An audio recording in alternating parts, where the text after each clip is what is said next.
Link அதில் போய் பார்க்கணும்ல ஷுவாட்ஸில் ஃபேஸ்புக்கில் போய் பார்க்கணும். பாருங்க.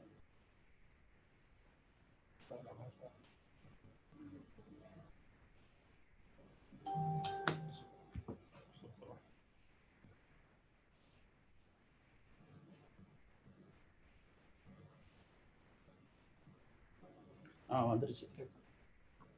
Ma'am, we are live streaming as well as broadcasting. You can start.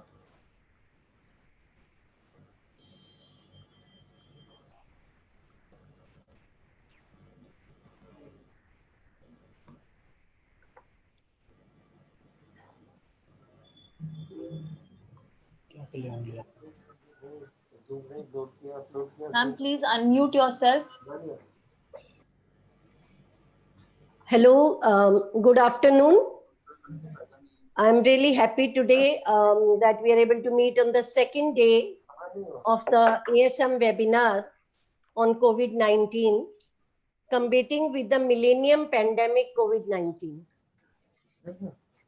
During these tough times of COVID pandemic, the Department of Microbiology, AIIMS New Delhi, and the Department of Industrial Microbiology, Sam Higginbottom University of Agriculture, Technology and Science, Prayagraj, have come together under the aegis of American Society of Microbiology to organize this particular webinar.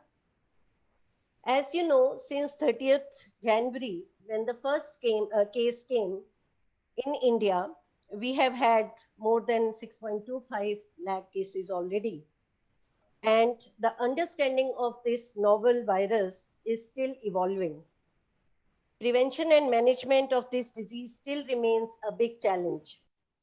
With the new information, literature data coming up every day, every moment, I should say, we really need to be updated with the new information and what is relevant, especially during these times of crisis. Rumors and misinformation can create more harm. So therefore, there is a critical need to address the issues, including viral pathogenesis, diagnosis, treatment, preventive measures, management, etc., which stand imperative in the fight against this particular virus. Especially knowing whom to test, when to test, what is the relevance of the test we are using with active case management is very, very important. Apart from the robust interventions for prevention and management, public awareness needs to be very, very important and highlighted, and still holds the key to break the chain of transmission. The information, as I said, is evolving day by day, and the global pandemic has changed the ways we live and work. It has led us to acknowledge that our personal safety is totally dependent on a safer community. Apart from the difficulties faced, the lockdown had some positive impact and let the nature heal itself. We could see cleaner water, cleaner Ganges also, I should add, and also reduce air pollution as a side effect of lockdown. The pandemic taught every one of us the importance and the need of hand wash and hand hygiene, which microbiologists have been trying to teach for a long time. Not only that, the digital platforms, including the one we are using today, and e-learning facilities have also become part of our daily life these days. This 3 days webinar we have planned, we have already done one day, was with an aim to create a platform where we can deliver right knowledge and practical aspects on the COVID-19 by bringing together renowned professionals from across the world, sharing their experiences and addressing the key questions. Department of Microbiology, AIIMS, is actively engaged in infection and prevention guidelines, as well as in the diagnosis of COVID-19. In fact, we were the first one to start diagnosis by real-time PCR along with NIV Pune and NCDC, and we have been able to train many other institutes and faculties as well. We are also using now other technology as CBNAT and TrueNAT for the diagnosis. We are also participating as IDSP Center for Serosurveillance, and antigen testing has also been started at AIIMS. So we are all working towards better diagnosis, early diagnosis, and better management. While we are holding this important webinar, I'm happy to share a good news because many participants had these questions. When are we going to have a vaccine? So the good news is the Department of Health Research, Ministry of Health and Family Welfare, yesterday released the ICMR partnered with the Bharat Biotech International for the first indigenous vaccine, BBB152 COVID vaccine. And this is going to go into clinical trials at various sites simultaneously so that we are ready with the vaccine for public health very soon in India itself. So I welcome all my distinguished speakers who will be addressing the participants today. We have members or participants coming from 18 countries on this platform. We also have speakers from ASM Ambassador Group. I welcome Dr. Jihad from Lebanon. He has been the chairperson of ASM Ambassador Leadership Circle. The 9 members world over were selected for this, and he has been chairing that session, that particular forum. We also have Dr. Anu Sharma from WHO. We have our own faculty, Dr. Lalitdhar, Dr. Urvashi, Dr. Hitendra, and I welcome all of you. And I also give my warm welcome to all the participants who are joining from so many countries and so many parts of India to hear this particular webinar. And we will start, and I will now request the moderators to take over.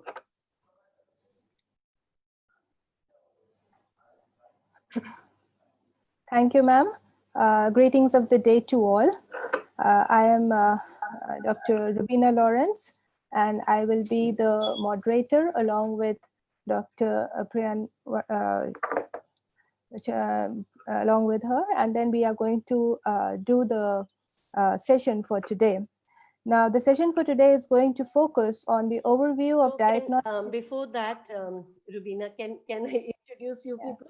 Yeah. So can I have the slide, CV slide, please?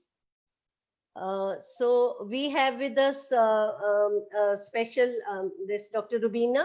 So can I have Dr. Rubina's slide first? Yes. So Dr. Rubina is the head of the Department of Industrial Microbiology, and she is the force behind this webinar. In fact, she requested me just 2 weeks back, and even shorter than that. And within a week, she has organized. My task was to organize the speakers, and she was taking care of all other, formalities she was completing. And thank you, Rubina, for all your efforts. My pleasure. So her research interests include antimicrobial resistance. She has held many conferences in this particular topic, written so many books, chapters. She has also been working on bioactive compounds, probiotics, microbial enzymes, and she has 26 years of experience in the fields of academics and research. She has 2 patents granted on bioactive compounds against MDR pathogens, and others are awaited. She has research publications in many national and international journals of repute. She has conducted research on various projects under ICMR, DST, CSIR, DBT funding. And she, as I said, she has organized 2 national conferences on antimicrobial resistance, one funded by WHO along with other government bodies. And she has also conducted industrial trainings at Dubai and Bahrain for dairy personals.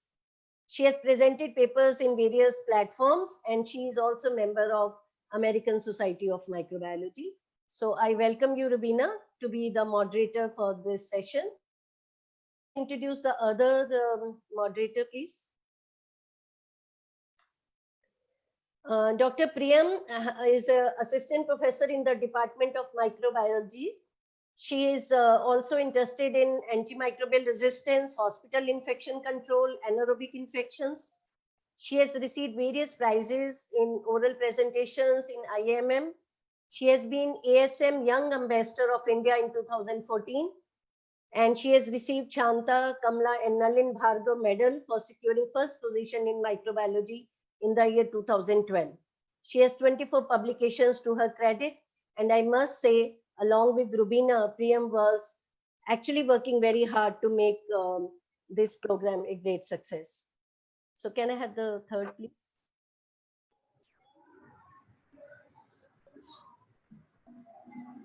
Yeah, I'm also happy to introduce Dr. Mala Chabra as an expert panelist with us today. Her research also include antimicrobial resistance, bioactive compounds. I think, and she's the one who has been in the, in the field of, she was in National Center for Disease Control earlier, and she has been sent to Italy from the government of India. She has also been able to start the diagnosis of COVID-19 at her institute now, Ram Manohar Lohia Hospital. And she has been working actively in various fields. She's also part of the infection control and the organizations which are working for the COVID-19 for planning, making guidelines in the Director General of Health Services forum. So I really welcome Dr. Mala Chabra also to this platform, and I request Dr. Rubina to start the session. Thank you so much.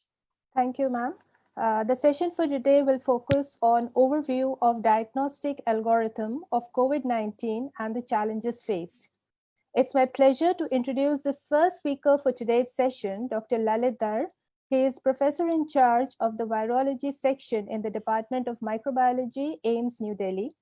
Professor Dhar has conducted research from various projects from ICMR, DBT, CDC on viruses like HPV and cytomegalovirus, including collaborative projects with Johns Hopkins, University of Alabama at Birmingham, University of California, Los Angeles, and Arizona State University.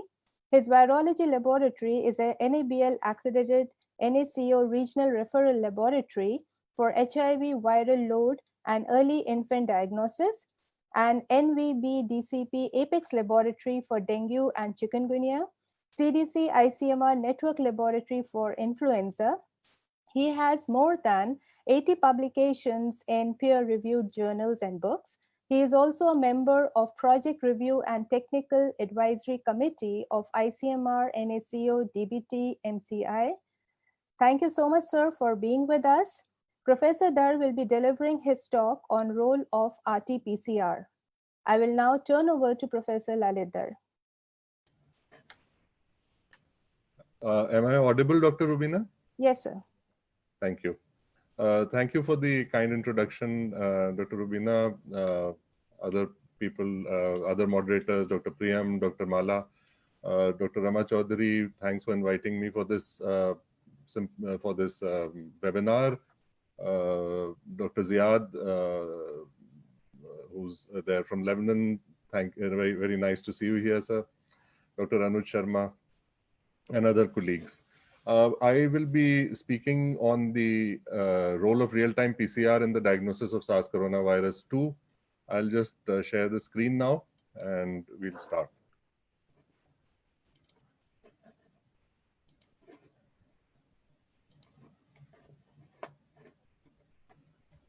Is it visible to everybody, please? Okay, thank you. So by now, I suppose everybody here knows the structure of the SARS coronavirus 2. I just from the diagnostic point of view, like to point out that there are a number of genes which are there. The envelope gene, which is on the outside with the spikes coming out of it. These antigens are important and their genes are important as targets for the real-time PCR. The nucleocapsid gene is also one of the targets which has been used. Other than that, we have the open reading frames 1A and B, which are again used as targets for real-time PCR. So practically, most of the important genes are used, and sequences from those are used for designing the primers and probes for the real-time PCR at this point of time. And Going on to the different tests. It's not changing. Are we still stuck on the first slide by any chance?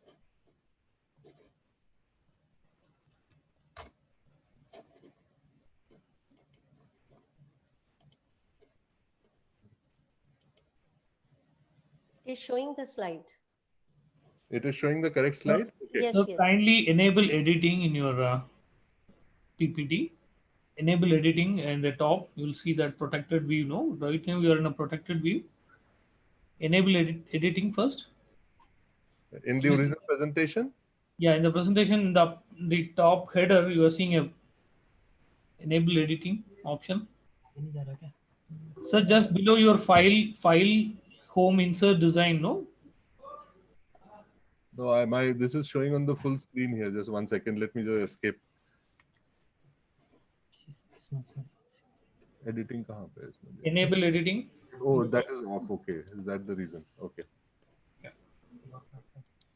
Share it again, sir. Share screen, sir. Yes. May I could put it on slideshow. Yeah. Is it okay now? Yes, yes. Okay. So the COVID-19 tests that are in use at present include the nucleic acid amplification and detection based tests like real-time reverse transcription polymerase chain reaction, or the Rt-Pcr, which is available as in-house tests, commercial tests, and near point of care tests. There is the loop amplification based methods which are also available, and there are some CRISPR based detection methods which have also been reported. Then, of course, apart from looking at the nucleic acid, there are tests which you look at the antigen, and these can be either immunochromatographic tests or lateral flow based, which are based on the principle of lateral flow. And we have the antibody detection tests, for which, again, apart from the ICT tests, we have ELISAs and CLIAs. The CLIAs are mostly on closed platforms. So these are all available for. A whole gamut of tests has become available over the last few months for the diagnosis of COVID-19. What are the advantages of COVID-19 Rt-Pcr? The advantage is, I think, basically it was the first test to be described. The first publication was from Corman et al. And at the beginning of the year, and this showed that it has a very, very good sensitivity in the initial paper itself. It is, of course, considered the gold standard for diagnosis. It has an extremely low limit of detection, and most of the studies, initial studies, also showed that it could pick up less than 10 copies per reaction. The test is amenable to high throughput, and except for the near POC platforms, which have a low throughput, there are many open platforms and closed platforms for real-time PCR, which allow a high throughput in large number of batches. You can go up to 96 in most open platforms, but you can also go up to much more with the newer platforms, 384 or even more than 1,000 tests at a go. So all these options are available. The turnaround time is short. You would probably get the report within 12 to 24 hours, often on the same day itself. In AIIMS, we've been maintaining a turnaround time of within 12 hours for most of our samples. And the near POC tests can give you the results even within an hour or two. So, and many of these tests are available commercially. Now, the thing that has to be decided is which test should be used. All the options are open. The in-house or indigenous test is what we started with. We started testing on the 2nd of February, which is now 5 months down the line, with the indigenous kit from National Institute of Virology, Pune. This kit was based on the WHO recommended Sarbeco primers and probes from the publication of Corman and Eurosurveillance. And this was distributed initially to 13 labs by the Indian Council of Medical Research from NIV, which we were one of the first labs, as Dr. Rama pointed out, who started this test here in India. along with National Institute of Virology and NCDC. This kit is quite well established. We've used it for a large number of samples, but there are also many commercial kits which have become available over time, and many of them are already approved by the Indian Council of Medical Research. And abroad in the US, for example, many of them have received emergency use authorization from FDA. These are either open or closed platforms. The open platform-based kits, there are almost, I think that there are maybe at least close to 100 kits which are now available in various parts of the world. And for the closed platforms, which have a larger throughput, etc., but are dependent on reagents from the company itself, there are various systems available like the Abbott system, the Roche system, etc. There are many of those again. And then, of course, there are the closed near point of care Rt-Pcr based platforms like the Cepheid platform. And in India, we have one called TrueNat, which are all used close to point of care. So this was the first set of primers and probes that we used. The target here was the E gene as in the screening step. And the E gene targets, once they turned out to be positive, we had to do a confirmatory assay with the RDRP gene target and the ORF gene target. And it had a control, which was basically the internal control, which was based on the RNase P gene, or RNP as we call it briefly. And with all these four sets of primers and probes, we were able to screen as well as confirm the diagnosis in 2 steps. The custom synthesized primers, probes, and Rt-Pcr reagents, positive controls, negative controls, all of these were supplied as kits right at the start of the pandemic in India. And it was given to all the ICMR, what we call the Viral Research Diagnostic Laboratory Network, which is under the Department of Health Research and the Indian Council of Medical Research. This is a network of a large number of labs. Initially, 13, as I said, started. Then it went on to more than, I think, around 65 labs. And then more than 100 labs were included in this network, started testing for COVID in due course. Subsequently, many different commercial kits were validated and approved by ICMR. So almost 66 kits as of date have been approved by the Indian Council of Medical Research, including 26 indigenous Indian kits also. Now, this is to tell you about the comparison of the limits of detection of these tests. The in-house real-time PCR test, which was initially used, and we still keep some for confirmation wherever there are any doubts. And this kit has an excellent limit of detection. The same test has been evaluated and it was found that it detects less than 1 copy per ml for the E gene and about 3 copies for the ORF1 and the RDRP gene in the publication by Van Kasteren et al. And this same publication looked at 7 commercial non-POC real-time PCR kits.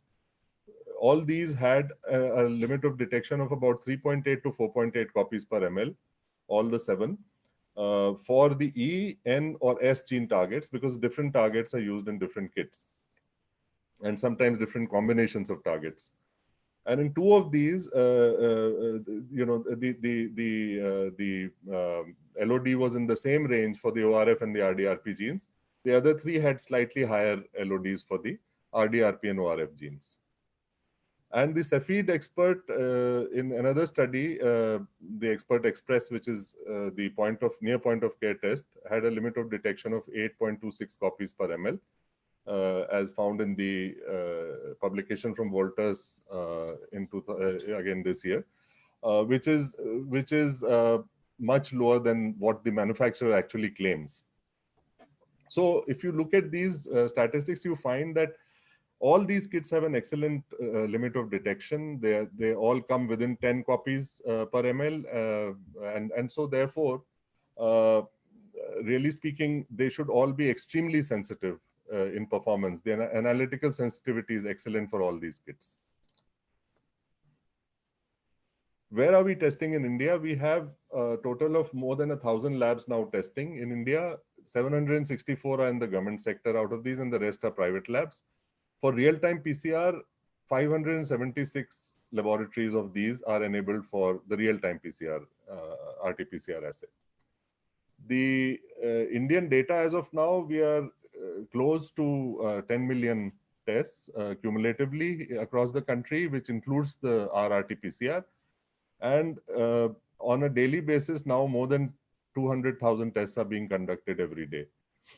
There have been more than 600,000 cases with just 17,834 deaths reported so far, which is pretty good going for a country the size of India.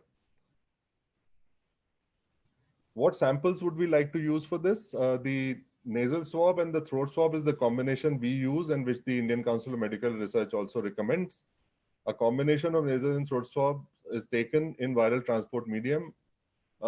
With some of the rapid assays, a lysis buffer is provided, so therefore they use the lysis buffer. But the swabs are important because the Indian Council of Medical Research is looking not just at diagnosis, but also at subsequent research, and maybe that may require culture of the virus, which has already been done at NIV. We are part of some of that work. And so we recommend Dacron, nylon, rayon, and polyester swabs, which should be less inhibitory to the PCR, as well as would allow us to actually grow the virus in case we want to do it from the viral transport medium. The other options are nasopharyngeal swabs or aspirates, sputum samples, which have been reported in various publications, endotracheal aspirates, bronchoalveolar lavage, even saliva, and the virus has also been found in feces. Now, the point is that there are a number of publications which say that one is better than the other, but essentially to give a broad idea of what is important here is that the upper respiratory tract will have the virus in the early stages of the illness, in the early acute phase, say till about a week or 8 days or so. Viable virus will be present there, and you should also be able to pick it up in real-time PCR. After that, if the virus if the person recovers from symptoms, if the person is symptomatic, viable virus no longer remains, and there are studies which have shown that. So what you find is basically RNA, which may persist for a long period of time. And if the person develops lower respiratory tract infection, the virus may go down the respiratory tract and therefore may not be very easily detectable in the upper part of the respiratory tract, which is where the sputum sample, and in case the person is intubated, the endotracheal aspirate, bronchoalveolar lavage, etc., start becoming important in those settings. Saliva has also been reported as a convenient sample. Self-collected nasal swabs, etc., have also been reported, and feces is also shown. In fact, they have even shown that in waste water you can find the virus because it is shed in the feces. But in terms of diagnosis, I think it's only the upper respiratory tract samples which are most important, particularly in the early acute stage. Which brings us to when should you actually test or do the real-time PCR test? Early is better, because if the patient comes, they will normally come as soon as now with the kind of publicity and the kind of activities that are going on around COVID, people do tend to come early for the testing. And early is better because the pattern of virus shedding is not like the original SARS coronavirus. It is more like the influenza virus. In fact, the virus should be detectable in real-time PCR even in the pre-symptomatic stage from 3 days before the onset of symptoms. And it should remain detectable till day 8, as I said, even with viability, and it may continue to be shed for a median of 20 days as per WHO and other publications. The median shedding of RNA would be for about 20 days, but it can go up to, it has been reported for as long as 37 days. I have already discussed the issue about the upper versus the lower respiratory tract, which sample should be used depending on the stage and severity of disease. Why are we using it? We are primarily using it to diagnose suspected acute cases of COVID-19. But there are some other indications where it is used, and these are basically screening of contacts of confirmed, laboratory confirmed positive cases, screening of evacuees, which is something which was one of the first things that we started when people were flown in from Wuhan, from the Diamond Princess ship in Japan, outside of Japan. from Iran and from Italy, from our Indian diaspora population or people who were stuck there during travel, etc. When they were brought back as evacuees, this was used for screening them. And now it is also being used for screening. Now, when I say screening, in this situation, it basically could be either symptomatics or asymptomatics.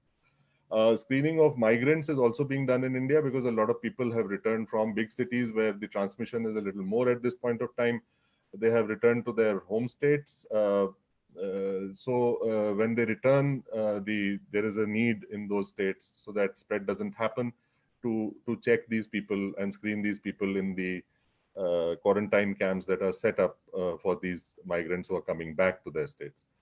It was earlier also used for discharging patients who had been admitted after they recovered to ensure that viral clearance had happened. But after the studies which were reported earlier, and also when CDC changed its criteria, India also had a relook at that, and now you don't need repeat testing before discharge from the facilities. It's based on clinical and other criteria. This test, the real-time PCR, being the gold standard, is also used for validation of other types of tests. So whenever a new kit comes up or even antigen tests come up, this is used as the reference gold standard for those tests. So these are the indications where it is being used. In India, the testing strategy is given here. Some of it we have covered. For the real-time PCR, and the platform is used for all asymptomatic people with symptoms of influenza-like illness. Earlier, it was just for those with international travel, because that time in March, the virus had not really spread in India, and most of the infection was coming from abroad, from those who were returning from abroad. But now this has become a less important indication. All symptomatic influenza-like illness in contacts of laboratory confirmed cases, all symptomatic illness in healthcare workers, frontline workers involved in containment and mitigation of COVID-19. Frontline workers doesn't include just healthcare workers, it includes other people like the security forces, the police, etc., who are also involved in the process of containment, etc.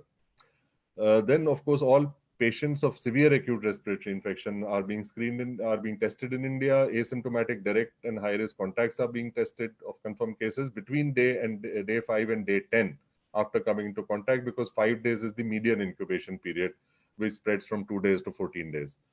All hospitalized patients who develop ILI while in the hospital, influenza-like illness while in the hospital, are tested, and all symptomatic influenza-like illness amongst returnees and migrants within 7 days of illness is also an indication as per the Indian Council of Medical Research's latest strategy for COVID-19 testing. They have added some other indications for certain healthcare workers, but those indications are primarily added for antigen test, which has now been recently been launched in the country, and the antigen detection test is also permitted for in hospital settings prior to certain procedures, etc., and other people will be speaking about it. How do you go about the testing? You, of course, have to collect the sample using personal protective protective equipment. The sample is transported in a triple layer pack with, and because it's a biohazardous sample. The sample processing is recommended under biosafety level 2 precautions. BSL 3 is required for virus culture, but not for doing the real-time PCR. And the processing should be done in a biosafety cabinet class 2A with full PPE. Disinfection of work area surfaces is recommended with the usual disinfectants, and waste disposal has to be done with appropriate segregation and handling as per the Government of India's biomedical waste disposal rules of 2016. And of course, it is a notifiable disease under the Epidemic Prevention Act in India, and therefore the report has to be dispatched not just to the patient or the suspected person, but also to the treating physician, of course, but also to the Indian Council of Medical Research and the Integrated Disease Surveillance Program, so that contact tracing can be done in follow-up. Quality assurance is a very important part of the real-time PCR testing. The kit's own internal controls are there, the positive and the negative controls. a sample internal control, which could be some kind of a housekeeping gene, etc., which can tell you that the sampling has been adequate and it has gone through the extraction step. So different kits have different kind of controls, but there is an internal control. It could be a housekeeping gene, or it could be one of the sample internal controls. So or it could be one of the internal controls which is added at the time of extraction, is also an option. External quality assurance and reverse external quality assurance, where certain number of positives and negatives are sent up the chain to the linked labs and subsequently to the apex labs, is also in place. And many of the laboratories, especially in the private sector, are, but also increasingly in the government sector, are also accredited by the National Accreditation Board for testing and calibration laboratories based on the ISO 15189/2012 standard. And this is linked to international accreditation, so it ensures quality all the way through. Thank you so much. This is the Indian Council of Medical Research's issue on India and COVID-19, which has a lot of valuable information from India for those who are interested, and right side some publications along with other network laboratories of the ICMR. Thank you so much. Thank you so much, Professor Dhar, for your outstanding presentation. I'm sure the queries of the participants related to the topic have been answered during the presentation. We will have a separate Q&A session at the end once all the presentations are over. Thank you so much, sir. Thank you. To introduce the next speaker, we are privileged to have Professor Urvashi B. Singh as a speaker in today's session. Professor Singh is professor in charge of tuberculosis division in the Department of Microbiology, AIIMS, New Delhi.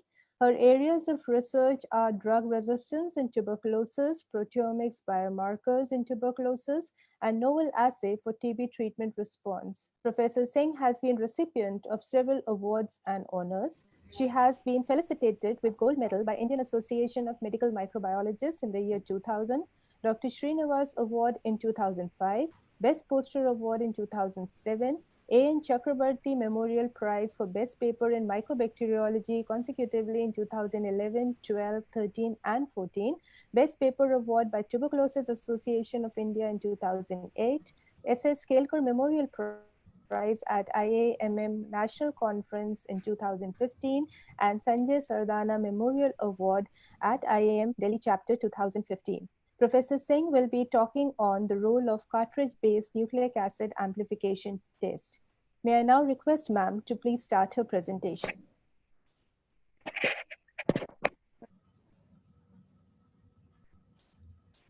Good afternoon. I must, at the outset, thank the organizers, Professor Rama Chaudhary, Dr. Rubina Lawrence, and all the co-panelists for this opportunity to actually share the knowledge and hopefully to contribute to the students, large number of students, over 700 who have cared to join and listen to us. My first question to Dr. Rama Chaudhary was why this particular university, because I'm sorry, I was not really aware of the kind of work this university is doing.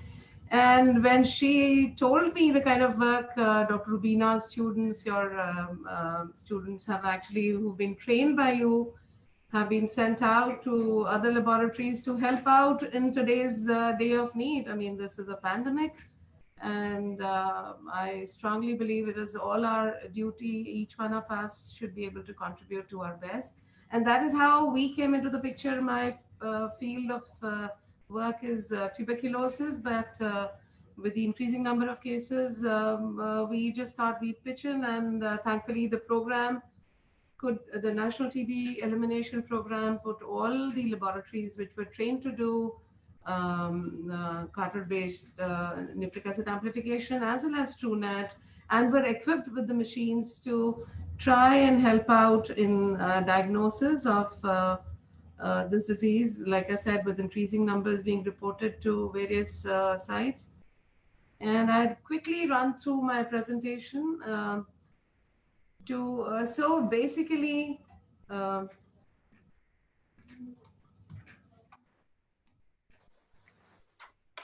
the CBNAT is a term which has been, which would actually the cartridge-based as well as the chip-based nucleic acid amplification tests. So I have conveniently used one term for both the GeneXpert system and the TrueNet, which are the two systems being used in a wide this thing. A lot of places are trying to use these. Now I would try to restrict to things that I would say in addition to the previous talk by our esteemed colleague who has done a wonderful job. And I try and add or maybe try and answer questions preemptively. So I bring in this picture for everybody to understand that the coronaviruses have been phylogenetically grouped as beta, alpha, delta, and so on. And this picture only refers to the beta coronaviruses, of which the sarbecoviruses is a subgenus, which includes the SARS viruses, the SARS virus, which was reported 10 years back, the bad SARS-like coronaviruses, and the SARS novel coronavirus. Why I bring this picture in is to share with you the very basic fact. Of course, this is a picture which talks about the zoonotic source of or the so-called some sources where there's a query, the civet, the camel for MERS, the civet which is proposed for SARS, and we have a few other animals which have been proposed as possible sources or amplifier sources for humans. Before I actually, I can go back to, maybe I'll run through these later. So I would like to talk about the gene sites which are proposed as sites for diagnosis. Amplification of these genes are being used in diagnosis. Now the E gene of the SARS coronavirus or the sarbecovirus family is amplified using these primer sets, which would actually amplify the E gene for the whole subgenus.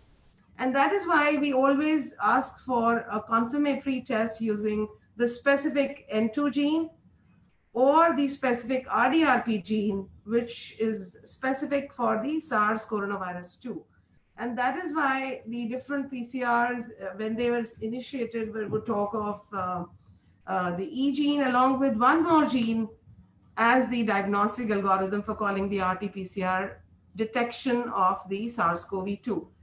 So this is a picture which has been shown earlier and all of you are familiar with. There are spike glycoproteins, there are membrane proteins, the E gene is in the envelope, it's a small gene, and the nucleic acid protein, which has the N gene, which we are looking for, and the RNA-dependent RNA polymerase gene, which is in the ORF and is specific to the SARS-CoV-2. Now, before I actually move on to the details, this is a picture which all of you are very well aware of. Why I bring it in is the timing of, so what we are doing here is we are diagnosing a disease which is affecting the respiratory or the upper respiratory or the lower respiratory tract. And the only sample which is accessible to us in the early pre-symptomatic or the symptomatic phase is the nasopharyngeal, and as alluded by my previous colleague, the respiratory samples, which can be nasal, nasopharyngeal, oropharyngeal swabs, or in fact, even nasal washings have been used in a few studies. And as you would appreciate, the PCR, the likely positive is during this phase, the early phase, pre-symptomatic or symptomatic phase, and the positivity detection of the nasopharyngeal or the respiratory samples by PCR goes down with time. So if we are wondering, there are discussions which go on which talk of a CT positive, that is the X-ray and radiological picture showing as the patient having the disease, while the Rt-Pcr in these patients is negative. So please keep in mind, with time as the disease progresses, the viral load will go down, and the only sample, if we are only restricting to the respiratory sample, which is the only sample which can be taken for viral diagnosis, the viral yield in the viral presence in the respiratory mucosa will go down, and hence the Rt-Pcr yield will go down. Some people have actually, so I'm going to actually bring in a few publications later on, which will talk about the false negativity in Rt-Pcr. And I would say it is important for all of us to understand it is not really a false negativity. It has to do with the timing in the disease that you actually sample the patient. So this picture again talks about the maximum pickup of virus 2 days before or within the first 4 to 6 days of the disease onset. After that, of course, the pickup of virus goes down, and later we can rely on antibodies. So coming on to the targets that are being used, like I said, the envelope gene, the E gene will pick up the sarbecoviruses, and we would need a specific gene to call it a SARS-CoV-2, where we use RDRP, we use different ORFs are used.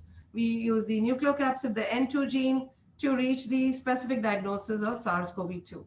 Now, I'd straight away run to the two tests I'm actually talking about today, the TrueNAT, which was an indigenous Indian product, which was validated by NIV after much testing. Now, this is a chip-based real-time. So what the message that must go home, these are no different from the Rt-Pcr that Dr. Lalidhar spoke about.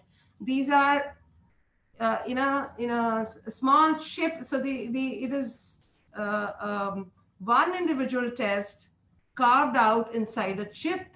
And this is, again, a real-time reverse transcription PCR. And the TrueNAT manufacturers claim that this is a semi-quantitative detection of SARS-CoV-2 RNA in human oropharyngeal, nasopharyngeal swab specimen. And this is done in 2 steps, which I will allude to later. And this is how we read the pictures so the picture appears on the machine. I have some nice pictures of the machine later, but let me just run through how the detection is seen, quite like a real-time PCR shows. In the TrueNAT as well, a positive amplification causes the fluorescence. So this is nothing but Tachman chemistry, a plain, simple Tachman chemistry where the fluorescent probe, as it is released, is detected so the detection is detected in an exponential manner, and we detect the CT as defined as the number of amplification cycles required for the fluorescent signal to cross the threshold. Now, what is the threshold? Is basically the background signal. So CT levels are taken as a semi-quantitative prediction of the viral particles. So the lower the CT level, the greater is the amount of target nucleic acid in the sample. So if we have in the range of 20, 23, the CT levels, we will call it as high viral load. If it goes into 32, 33 and onwards, we call it as low viral. Of course, like I said, this is a semi-quantitative depiction reached after actually doing comparison with standards, and standard curves were drawn. Now, in the case of negative samples, the amplification of the specific E gene and the specific RDRP gene in the case of TrueNAT will not happen, but we will have the control amplify. Hence, we will know that the sample was a good quality sample. The amplification happened properly, starting from the step of RNA extraction onto the step of Rt-Pcr, so reverse transcription and PCR. So we have practically 2 steps, the RNA extraction followed by the Rt-Pcr cDNA formation, followed by the amplification of the cDNA. And like I said, in TrueNAT, they claim it to be a semi-quantitative, while the gene expert only calls it a qualitative detection. So I have brought in a few pictures of our tests done in the lab.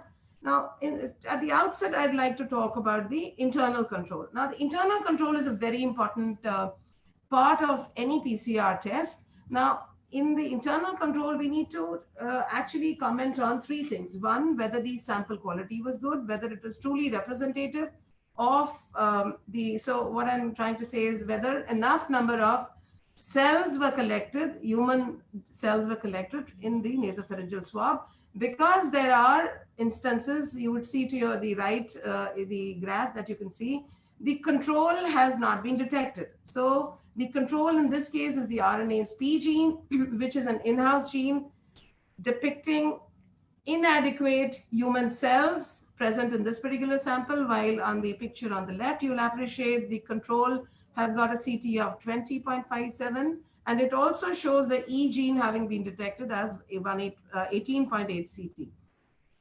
So much so for the internal control, this particular internal control. So in TrueNAT, they have one internal control, like I said, the RNase P gene, which serves the function of detection of adequate tissue, adequate representative tissue or cells from the human body. Secondly, the amplification, the proper amplification also reflects on adequate RNA extraction, as well as the Rt-Pcr and PCR amplification. So the control becomes the very important marker of a good sample and a good amplification. So this is another picture. So in TrueNAT, they have a two-step PCR. First, we detect the E gene, followed by another chip for RDRP, which confirms the SARS-CoV-2.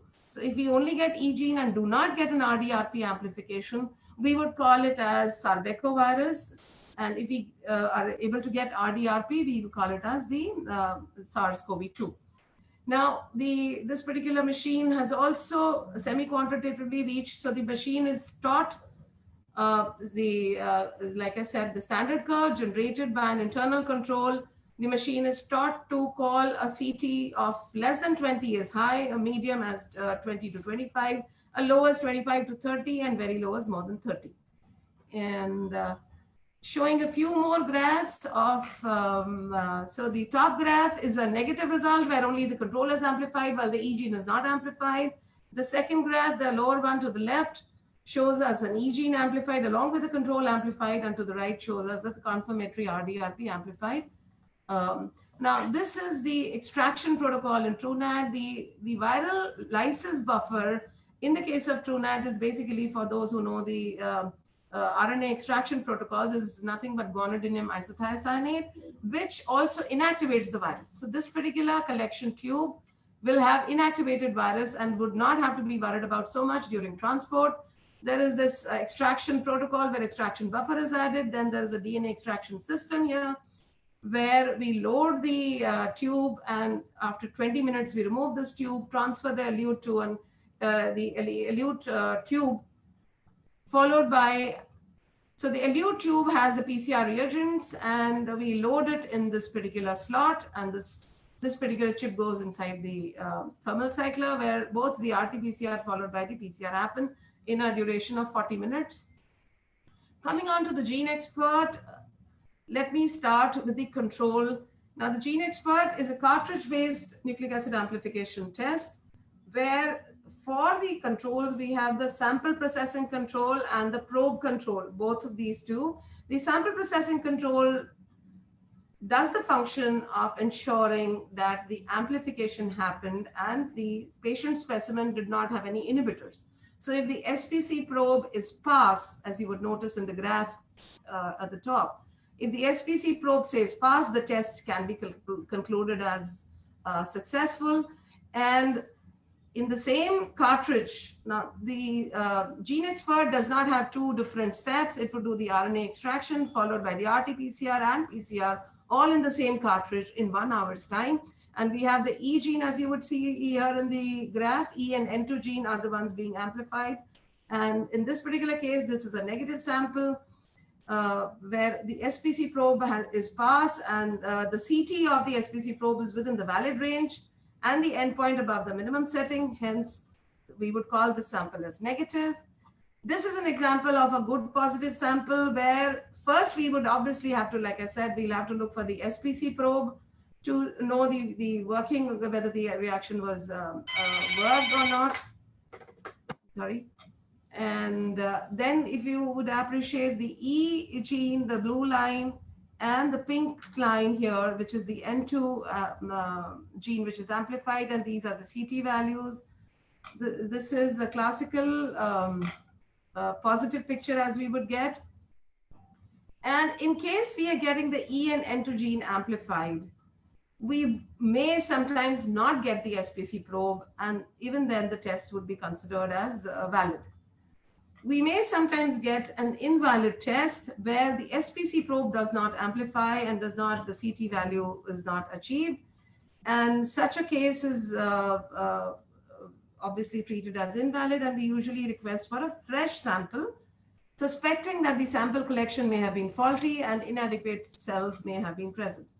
Another scenario which has been observed is there are times when the SPC probe has worked and the E gene has amplified while the N2 gene has not amplified.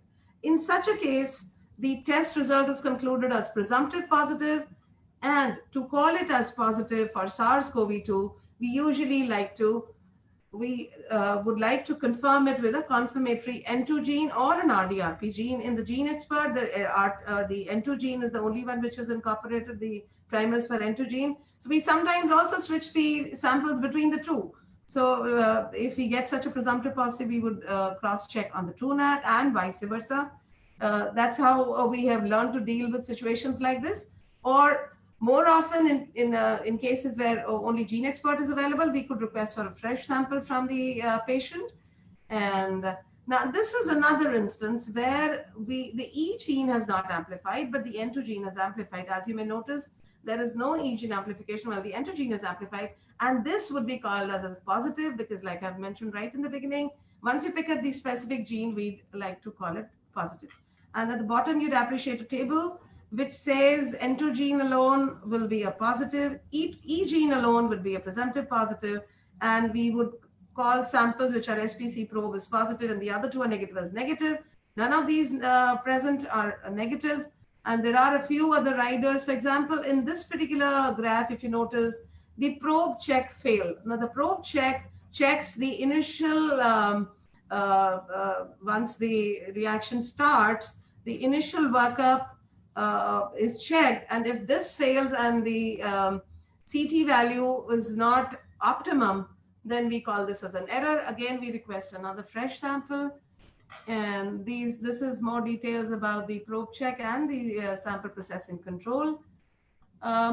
I would like to now touch upon limit of detection, was alluded in the previous lecture as well. Now, this is a slide which talks about the various tests which have been approved by the FDA. I have another slide, but this particular slide also alludes to the claimed limit of detection per ml of the samples. So the Abbott laboratory test, the Abbott SARS-CoV-2 real-time PCR claims less than 100 copies per ml and not per reaction. So please let's not mix the two up. The Abbott ID now, which is another test, picks up 125 copies per ml, the BD 40 copies per ml, and the Safir Gene Expert claims 250 copies per ml of the test, and a few others where, this is from the kit insert, their claim is 250 copies per ml, and this is the Probit plot for TrueNAT, where they have compared, so both Gene Expert and TrueNAT have compared with the Accuplex SARS-CoV-2 verification panel, and this is the source, Seracare, following the CLSI EP17A guidelines, and the LOD for TrueNAT was estimated to be 407 genome copies per ml in their transport medium for the swab specimen. And so 407 is for the E gene, and for the RDRP gene, it's a little on the higher side, 440, if I'm not wrong. These are a few other tests which have been approved, and many others have been approved of late, and how many of those are available. A chart to just draw a quick comparison between the Rt-Pcr, TrueNAT, and Gene Expert. The principle remains the same. Rt-Pcr, as you know, is the real-time Rt-Pcr, reverse transcription PCR. And the TrueNAT has come up with the chip-based real-time Rt-Pcr, Gene Expert with cartridge-based real-time Rt-Pcr, but the basic principle remains to be the reverse transcription real-time PCR. Processing, RNA extraction, and PCR are separate processes for Rt-Pcr. In TrueNAT, they have maintained these two as separate processes, while in Gene Expert, this is one cartridge, and everything happens inside that particular cartridge. The Rt-Pcr is usually an open platform, so an RNA extraction kit could be done on one system and the PCR could be done on another system, while the other two are closed systems. In the Rt-Pcr, we have a choice of either a manual or an automated, both RNA extraction as well as PCR, while the TrueNAT and Gene Expert are both automated. So in the Rt-Pcr, we have a choice of both in-house and commercial. The other two are commercial. Training is required for all three. The turnaround time for Rt-Pcr is longer, about 4 to 5 hours, sometimes a little more than that. These two are usually 1 hour. Sometimes there can be a few delays in case of repeats, or when a positive EG needs to be reconfirmed using an RDRP gene, we need to spend some more time. Infrastructure for all these tests are the same. Now, I would just briefly allude to the disadvantages of molecular testing on open platforms. We need a very strong quality control, quality assurance procedures, and validation of methods. Sample processing methods, actually, so all the open platforms need to be ensured that there is no carryover DNA from one sample to another. And there has to be well-trained staff for the open platforms. Closed platforms offer the advantage of, they're often already available. For example, like in our country, we put all the TB labs to use in the COVID pandemic. Closed platform usually have better support system, but those are not, I mean, those can always be. Lab staff need to be trained even to use a closed platform. Some closed platforms allow for high throughput testing, which can help to rapidly scale up the COVID testing, but not all. And the advantage of closed platforms is, like I said, internal quality controls are included in the platform or the test, and the chances of carryover contamination in closed platforms are minimized. I would quickly run through a few slides to share with you. Now, this is a slide where the Rt-Pcr and TrueNAT results were compared, and as you would notice, excellent concordance was observed. The CTE gene values you can see in the right column. And this is a picture from comparing the GeneXpert results and the Rt-Pcr results. Now, I want to bring in something here. That is why I brought in this picture. Rt-Pcr done a month before the GeneXpert was done was negative, and a month later. So the timing of the test, like I said right in the beginning, is very crucial. So this is a picture from, I just took a snapshot from the WHO interim guidelines on lab testing in COVID, where it is reiterated, and I would like to reiterate that whenever you are suspecting a patient to be infected by SARS-CoV-2, it is important to repeat your sampling. One or more negative results do not rule out the possibility of COVID-19 virus infection, because if the sampling is not proper or the timing of the sampling is not proper, it could affect the result. A few factors which have been highlighted by WHO is poor quality of the specimen containing little patient material would actually miss the SARS-CoV-2 because there would not be adequate human DNA, so the virus would infect the human cell. So we would need the human cell to be present for the virus to be detected. The specimen was collected late or very early in the infection. The specimen was not handled and shipped appropriately. And technical reasons inherent in the test, for example, a mutation in the gene that we're looking for, or inhibition of the PCR. So we need to take care of all these factors before we actually start reporting or concluding out of what we get out of a report. Now, I have just brought in one case which I felt was interesting. This was a middle-aged man diagnosed positive by Rt-Pcr who was sent on home quarantine. A repeat testing by GeneXpert on day 21 found only E gene was detected, and the patient was called presumptive positive, and everybody got worried. So the E gene could have possibly detected a low viral load, which was present in the receding viral as the patient recovered, and would most likely have been a non-infectious virus. But such cases could actually confuse the clinician. And I wanted to bring in two publications to highlight what is being talked in a big way. A lot of people are discussing the false negativity rate of Rt-Pcr, and it's often that you're told 70% is the best detection limit of Rt-Pcr. Now, I would beg to differ there. Your timing of the sample is the most crucial thing, and the quality of the sample is, again, a very crucial thing. So this particular paper, which was, this work was done at Johns Hopkins, and the results showed that over 4 days of, so the study actually looked at 7 previously published studies providing data on Rt-Pcr performance by time since symptom onset, and the total number of patients included were 1,330. Over 4 days of infection before the typical time of symptom onset, the probability of a false negative result in an infected person decreases from 100%, that is 4 days before the symptom onset, there are 100% chances of a false negative because the viral load is not present in the throat. So this drops from 100% on day 4 previous to the symptoms to on the day of symptom onset, the median false negative rate was 38%. Again, I would say the studies that have been included do not really, they're not similar studies and there were variations.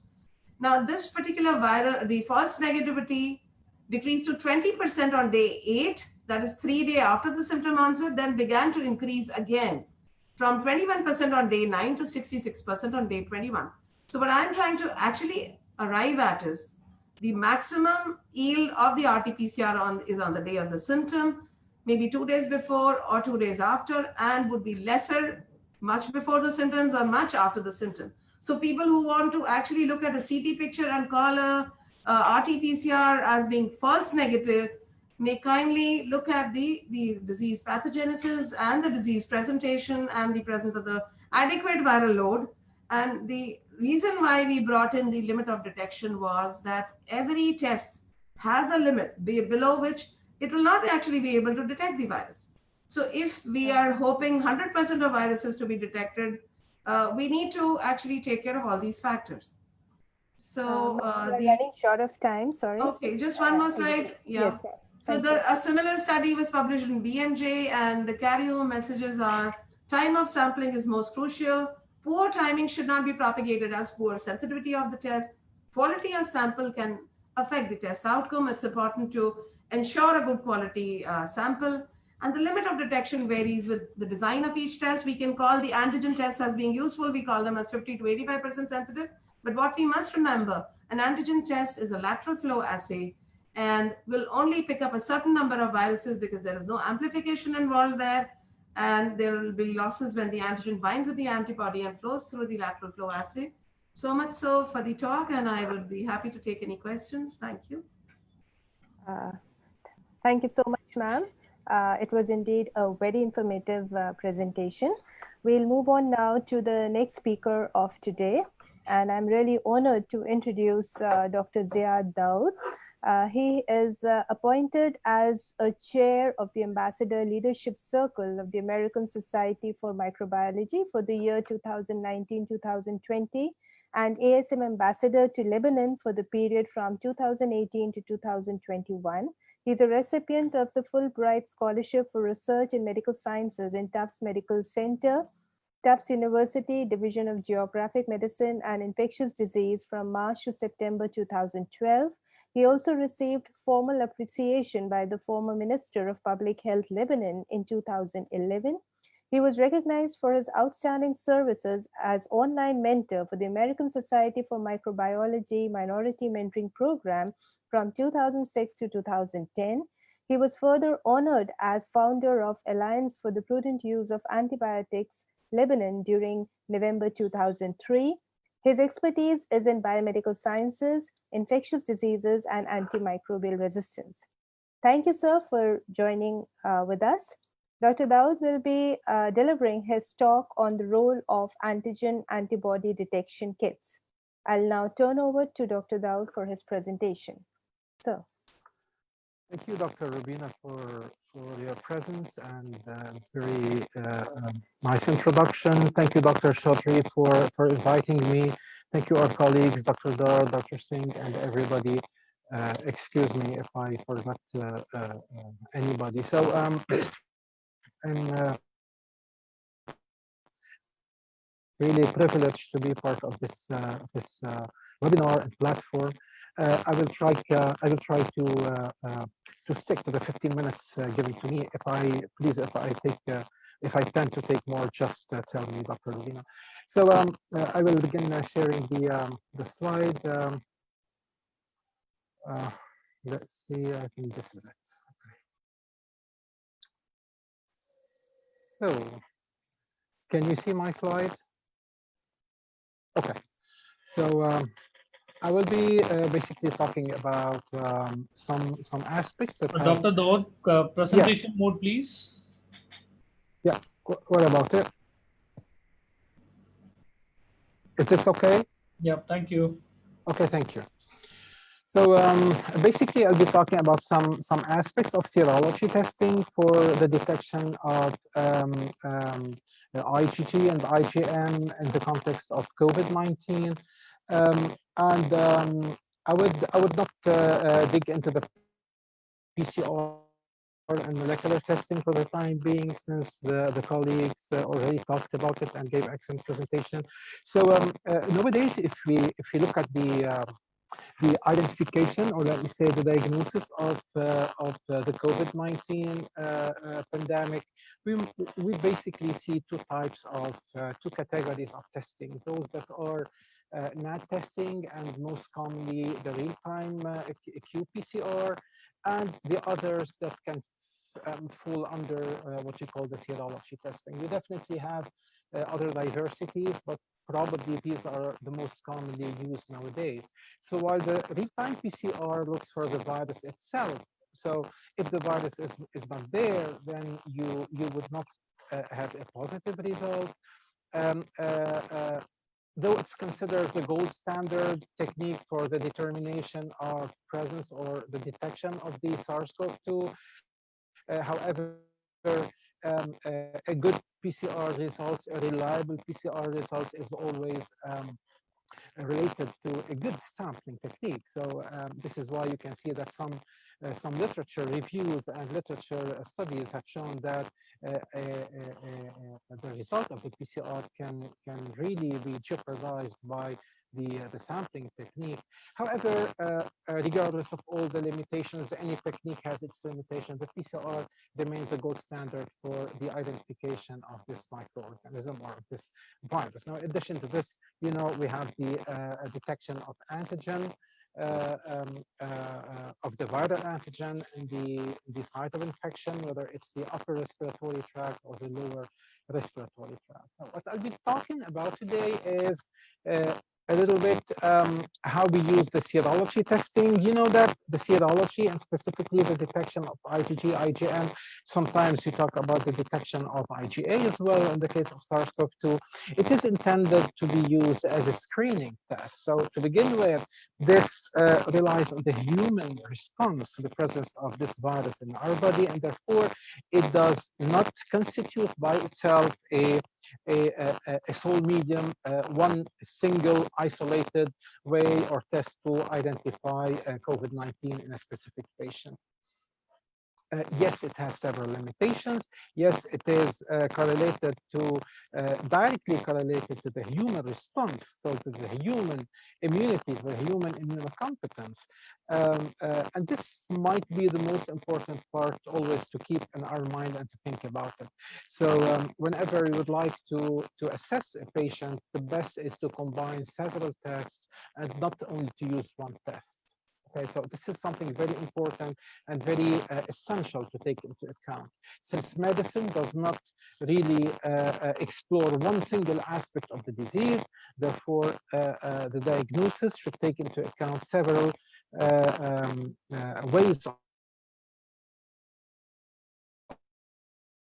identifying directly the presence, are we responding to this presence. And this said, we should always keep in mind that our immune response differ from one person to another. We might be responsive, we might not be responsive, but even if we are responsive and we are producing IgG and IgM and even IgA, so I mean, it will differ between immunocompetent people and non-immunocompetent, and even between the immunocompetent.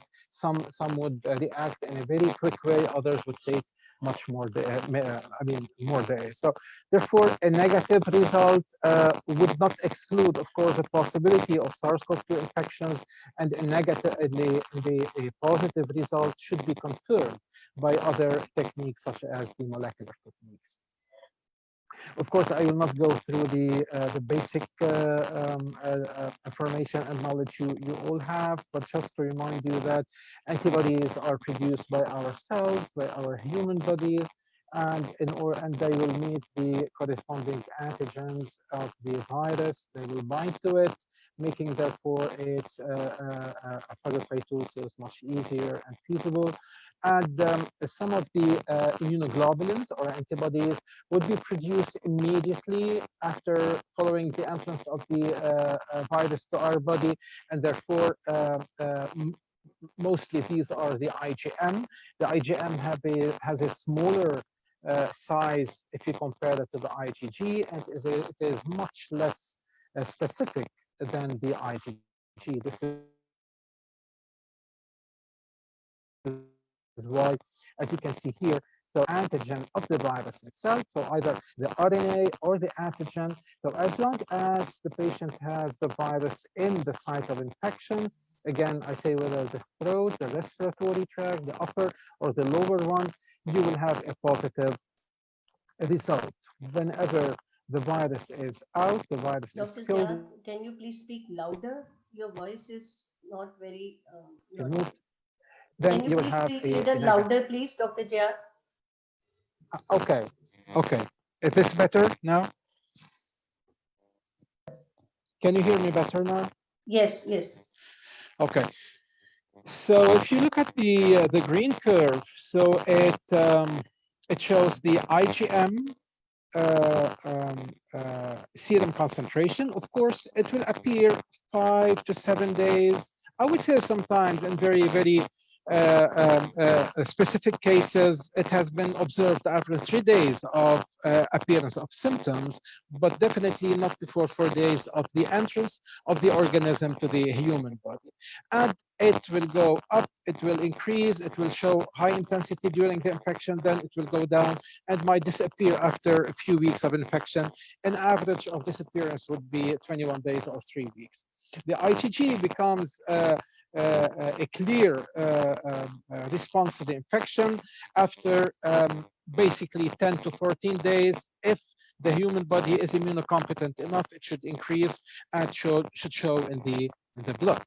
And it definitely, as you know, it remains for the longer time. So what would be I wouldn't say the best scenario, but I would be an optimal scenario where we can make a good diagnosis of the infection. So we can combine direct and indirect tests. The direct one would relate to the presence of the RNA or the antigen itself, whether it's a real-time PCR or to detect the virus or the RNA. First, combined to serology testing IgM and IgG, regardless whether these tests are qualitative, like in the lateral flow immunoassay test, or in ELISA tests that are mostly semi-quantitative. And depending on the combinations you might observe, you always have to take into account and keep the bracket open for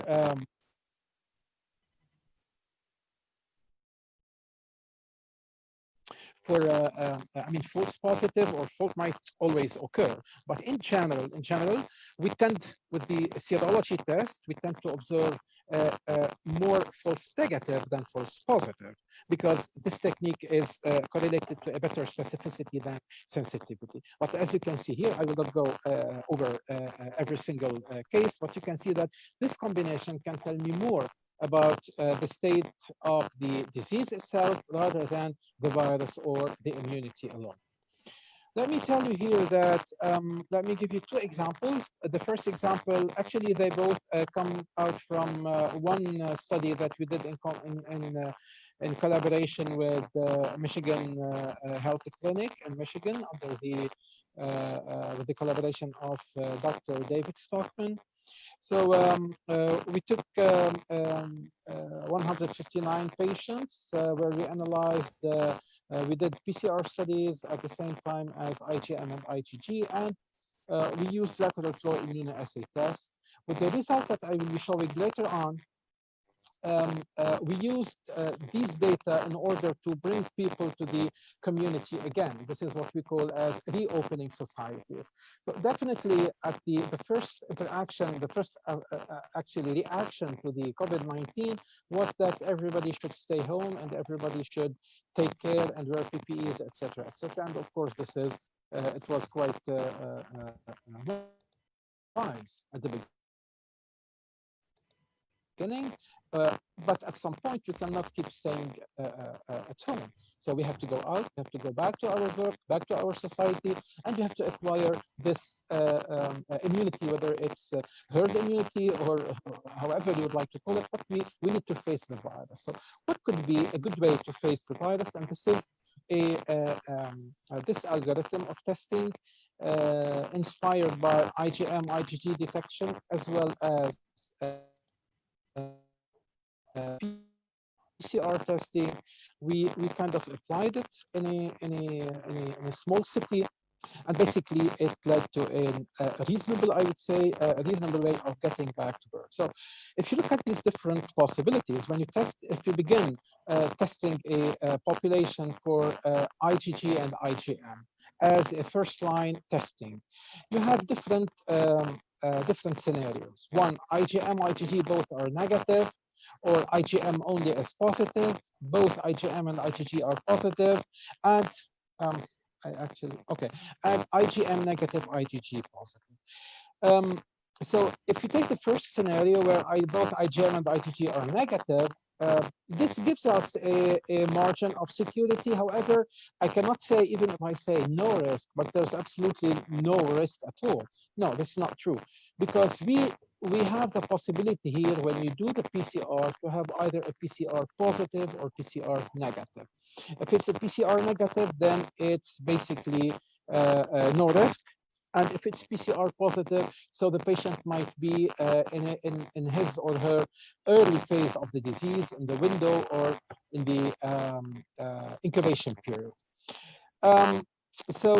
This is the first part. We didn't actually do PCR specifically because we do not want to do PCR to all people who are testing. We are talking here about 15 to 25,000 people. It would be really unreasonable to do PCR to all these people in terms of screening. This is why we consider that the risk of having a PCR positive here is small enough to consider that this category should be considered as safe. Now, what if the patient has an IgM positive and IgG negative? So it was followed by PCR by the fact that IgM is positive. The same when both IgM and IgG were positive, or IgM negative and IgG positive. So whenever we have one of the two, and as you can see here, we have different scenarios that suggest sometimes that the patient is infected, so keep the patient in the quarantine, or the patient is basically free of infection, or he is or she is immunized, so they can go back to their normal life. I would like you to forget about the flu A and flu B and RSV, HMPV for the time being. Okay, so we applied this algorithm. As you can see now, we took the population, and instead of quarantining all the population for a long period of time, we categorize them depending on their PCR and serology testing. So as you can see in green, the small box, we let people who tested PCR negative, regardless of their IgG, and who test IgM negative. So whether they have immunity or not was not the main issue. The main issue was to have a safe community. Therefore, PCR and IgM negative, and they were allowed to go to the community. And all the rest of the people who were tested, even if they were PCR negative or positive, but with a positive IgM, they were kept quarantined, as you can see in the big red box. Then all these people were retested again after 7 days and after 14 days. And whenever a seroconversion conversion to a negative form was observed, these were either sent to the community or they were kept quarantined. So day after day, you can see that, or better said, 7 days after 7 days. So you can see that the green box is increasing, meaning that more and more people who have been infected and now immunized, or on their way to become immunized with IgG positive, or people who were never infected, but all these people don't have the virus. They were allowed to go back to the community, and all those that were PCR positive were kept quarantined. And after that, the same. After 1 week and 2 weeks testing, they were kind of allowed to test negative for the PCR and more positive for IgG and negative for IgM, meaning that they are most probably free of the organism. And this is how we increased the capacity of the society to include people who are not infected. Those who were quarantined were always PCR positive, in general IgM positive, regardless of the IgG. But even if they were IgG positive with a positive PCR, which is very, very, very rare case, they were kept quarantined. So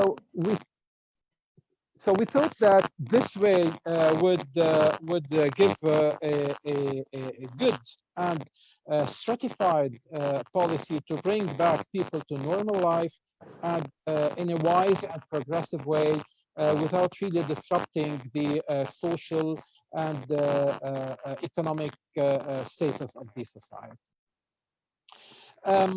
This will be personalized in a publication that will appear in Frontiers very soon.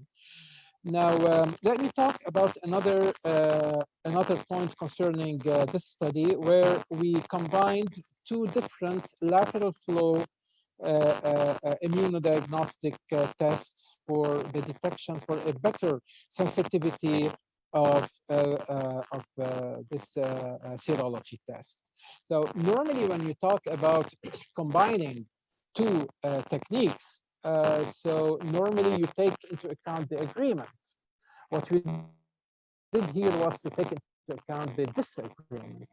And so you might be surprised, but basically, I will show you later on a picture that shows a little bit our thinking. But who said that we have always to agree on the same point? We might disagree because every one of us looks at the issue in a different way. And actually, this is a good way to start. To start looking at the techniques. You know, the lateral flow is the lateral flow immunoassay techniques are paper-based. So they would differ, their results would differ in terms of specificity, in terms of sensitivity, because the paper is different, the thickness of the paper is different, how many layers are involved is different, the affinity of antigen antibody are different. This is why we thought that when they agree, for example, we took the test 1 and the test 2.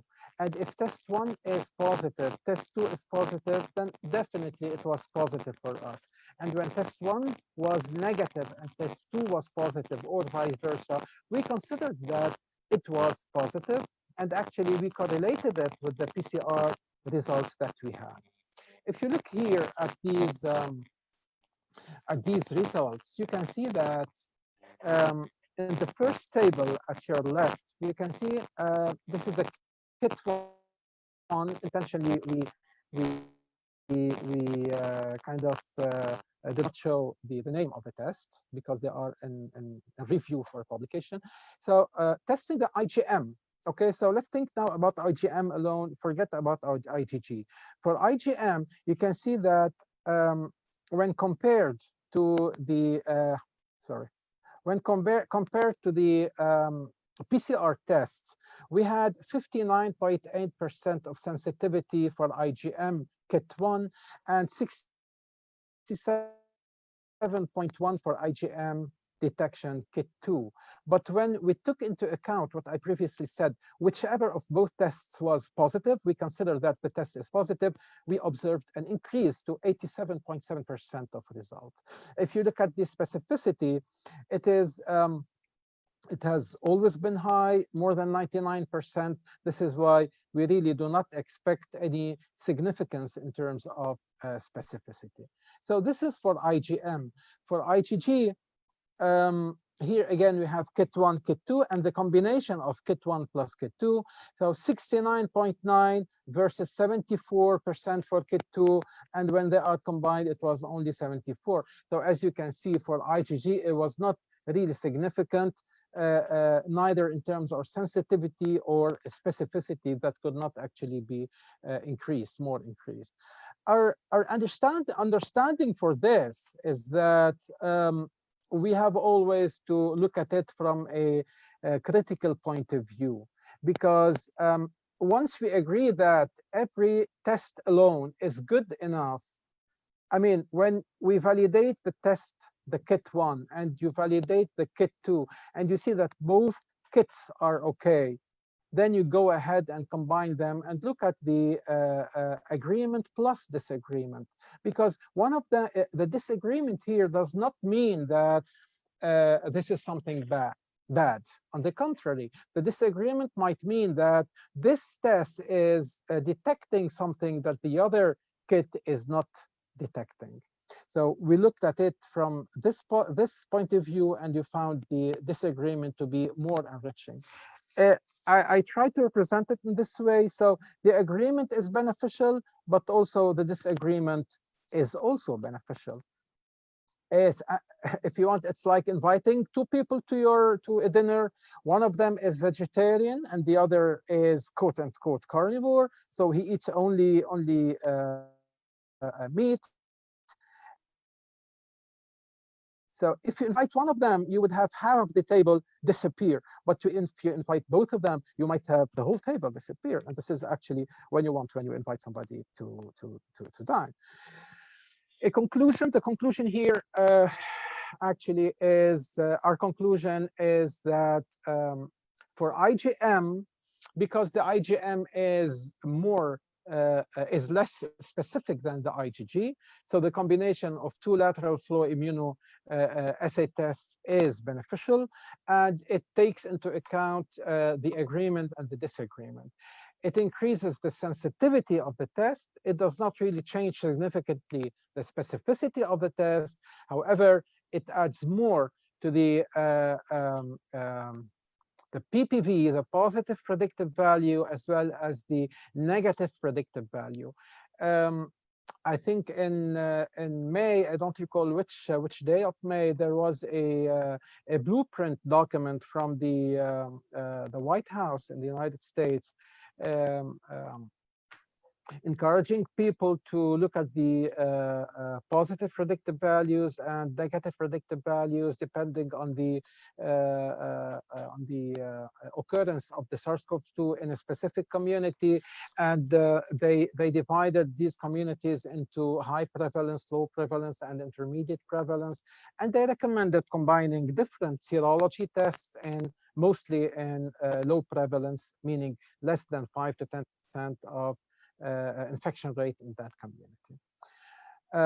So several parameters can be influenced by this combination, including the limit of detection, which is the sensitivity, and this is influenced by the paper substrate properties, the number, the printed detector molecules, the immunoprobe stability, the readout method, the competition between free targets molecules, and all the constituents that are actually different between one manufacturer and the other. So this is basically what I wanted to say here. I draw your attention back to the issue of the blueprint thing, the document by the White House, and thank you for your attention. Thank you so much, sir. It was an excellent and a very informative presentation, and I'm sure our participants have really enjoyed your talk. I now request Dr. Priyam Batra to introduce the next speaker for today.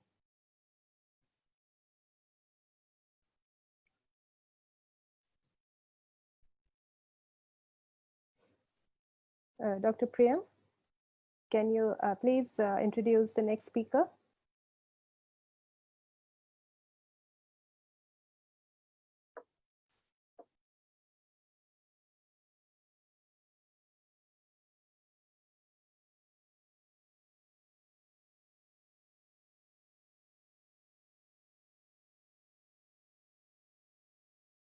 I think Dr. Priyam is having some difficulty in connecting, so I'll continue with introducing the. Okay, she is there. Okay. Yeah, sorry. It is a great honor for us to welcome Dr. Anuj Sharma. He's currently working as the technical officer in the WHO Country Office for India.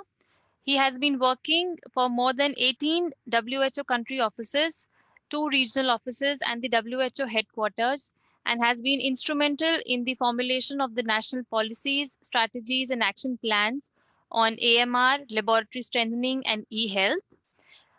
He has been a part, he has been a co-author and has been in the development group for the WHO Global Report on AMR surveillance in the year 2014. He has coordinated the development of the National Action Plan on AMR, the Delhi Declaration on AMR, and the state action plans on AMR in the states like the Kerala, also known as the KARSAP, in Madhya Pradesh, that is the MP SAPCAR, and in Delhi, known as the SAPCARD. He has also facilitated in the establishment and coordination of AMR surveillance network in Maharashtra, known as the MAHASAR, the Kerala Antimicrobial Resistance Surveillance Network, that is the CARS-NET, the WHO AIIMS network for surveillance of AMR, which is our national AMR surveillance network, also known as the WINSAR, and the Delhi surveillance network, known as the WINSAR-D. We are very thankful to you, sir, for having agreed to be a part of this webinar.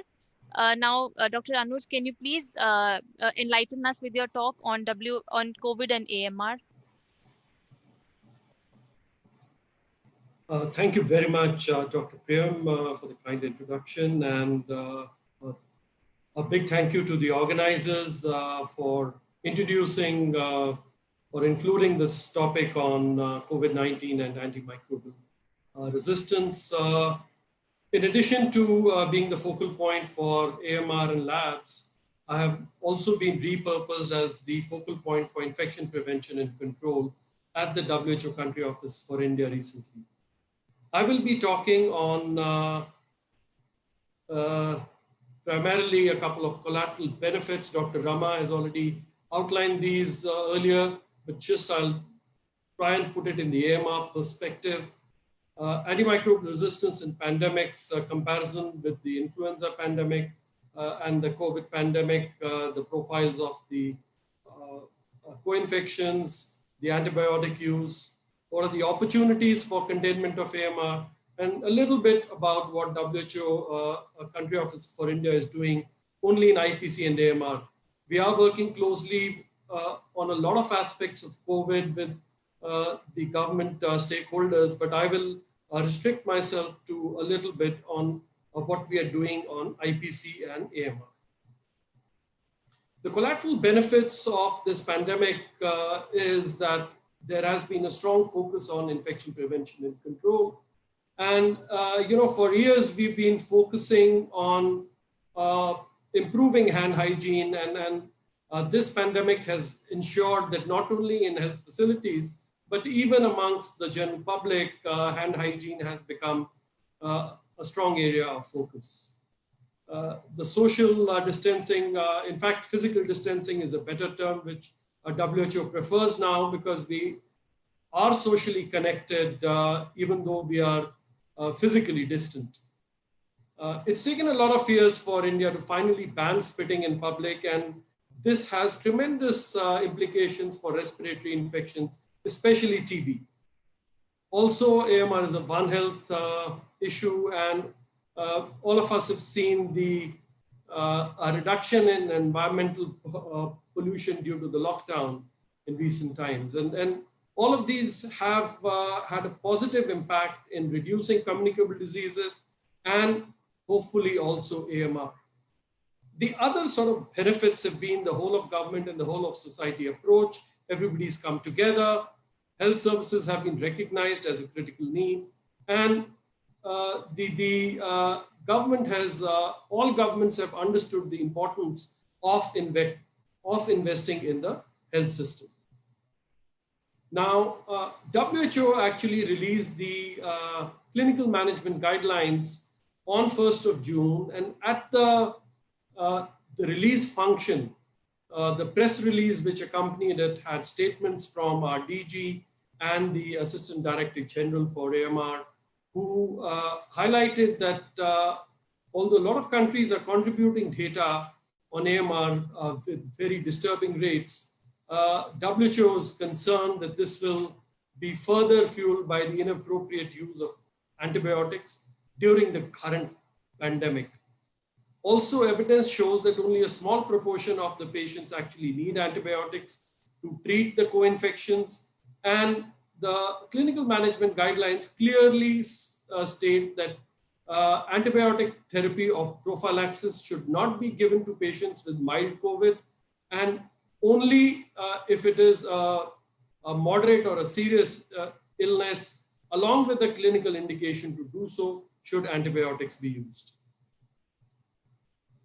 Now, if you look at the previous influenza pandemics, bacterial co-infections have been relatively common, and the rate has varied between 11 to 35%, though some studies have gone as high as 65%, and these have also been associated with mortality. As a result, antibiotics were used as a norm to prevent infection, primarily by strep pneumoniae and Staph aureus. So these were the two most common organisms associated with co-infections during the influenza pandemics. However, in the COVID-19 patients in hospitals, a systematic review and a meta-analysis has shown only 8% of patients had bacterial or a fungal co-infection. And there are some publications, and a lot of them actually are varied and have varying case definitions. So the quality of the data is not very good, but overall, what has emerged is that the co-infections in COVID-19 are present, but they are variable, but definitely less than influenza. And the co-pathogen profile, the organisms are completely different. Acinetobacter baumannii, Klebsiella pneumoniae, especially carbapenem resistant and ESBL producing strains, Pseudomonas aeruginosa, Mycoplasma, Chlamydia, Enterobacter, Serratia, as well as fungi, Aspergillus and Candida. Now, also a couple of other studies have found that the bacterial co-infections are much higher in the critically ill COVID patients. So patients who are admitted in the ICU, and if you compare the co-infections with the rest of the hospitalized patients, they had a factor of up to 3 to 3.5 times higher rate. And also the co-infections were much higher in those who succumbed to the infection. In China, the rate varied from 5 to 27%, and they had a higher rate in the ICUs. Now, in tandem, the antibiotic use has also been higher in these patients, and also because the cough, fever, and radiological sort of infiltrates are a diagnostic of community-acquired pneumonia. So a lot of physicians feel comfortable using antibiotics, also coupled with sepsis, mechanical ventilation. Also, telemedicine has been promoting antibiotic overprescriptions. That I can give you a practical example of my cousin who was prescribed an antibiotic over the phone because the doctor wanted to play it safe, just for a simple sore throat lasting for nearly 3 weeks, which was most probably allergic. The doctor went ahead and prescribed a course of cefixime. Also, the immune dysregulation and the use of corticosteroids also lead to higher and more widespread antibiotic use, both directed as empiric therapy. And despite proven co-infections being quite low antibiotic use has been extremely high. On an average, 58% in China, although a few studies have also mentioned that in the ICU, the rate was much higher, and in most places, nearly all the patients received antibiotics. Also, there's been a gross underestimation of bacterial co-infections in these cases because these have not really been looked for. The WHO guidelines clearly mention no antibiotic therapy or prophylaxis for mild cases. In moderate cases, only antibiotics to be used if there's a clinical suspicion of a bacterial infection, and then also use the access group of antibiotics from the AWARE classification. AWARE stands for access, watch, and reserve. In severe cases, empiric antimicrobials should be used to treat all likely pathogens based on the clinical judgment, host factors, and local epidemiology, to be started as soon as possible, ideally with blood cultures obtained first and assessed daily for de-escalation. Also important to keep in mind other potential etiologies like malaria, dengue, and typhoid fever based on local epidemiology and the clinical symptoms. And also look for dual infections, especially other respiratory infections, bacterial, fungal, and viral. And the empiric antibiotic treatment should be based on the clinical diagnosis. WHO also has this clinical care for SARI patients toolkit, which has been adapted for COVID-19 and gives the doses of antibiotics to be used for severe pneumonia cases. Now, this current pandemic actually provides us opportunities to focus on AMR. And if you look at the Global Action Plan on Antimicrobial Resistance, or any of the national action plans on AMR, or in India, if you look at the state action plans on AMR, all these three are aligned in India. And the priority 2 of all these plans focuses on laboratories strengthening. And this is an opportunity for diagnostic stewardship to ensure we are able to diagnose the co-infections, to be able to treat them more effectively. Priority 3 is infection prevention and control, with a strong focus on sanitation, hygiene, as well as hand hygiene. Priority 4 is an opportunity for improving antimicrobial stewardship in the hospitals. And apart from the routine things, it's important to focus on that the access group of antibiotics should be used first, especially if moderate cases of COVID are being treated. Prophylactic use of antibiotics should not be there. The reserve group of antibiotics only for serious patients. Also important to prevent healthcare-associated infections, especially ventilator-associated pneumonia. And speaking from personal experience, I'm aware of a recent death of a 44-year-old COVID patient without any comorbidities due to a ventilator-associated pneumonia. The patient was admitted in a leading tertiary care hospital, went into the ICU, was on the ventilator for 7 days, came off the ventilator, was improving, and after 3 or 4 days, deteriorated and succumbed in 3 or 4 days due to ventilator-associated pneumonia.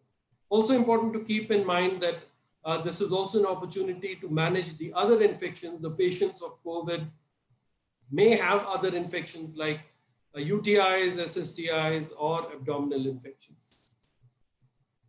Now, a little bit about what the WHO office is doing on AMR and COVID. We worked closely with the Ministry of Health, especially NCDC, on the national guidelines for infection prevention and control in healthcare facilities, in helping to finalize and publish these guidelines. And these have been disseminated to more than 2,000 hospitals across India. If your hospital has not, especially if it's a large tertiary care hospital, has not received a copy, check with your MS or the administrator and write to us through the administrator and we'll be glad to provide a copy to you. We partnered with the Ministry of Health in organizing the national workshop on COVID. On 6th, for the government stakeholders from across India, we had nearly close to 200 participants from across India, from close to 30 states and union territories. And on 7th March, we organized the same thing for WHO and the partners, especially our field consultants across India, especially the funds from WHO and UNICEF, and we trained them on COVID, especially on IPC and the other aspects of COVID. We also organized a webinar on strengthening IPC for COVID in healthcare facilities, focused on private sector. And Dr. Mala Chabla was one of the key speakers in this.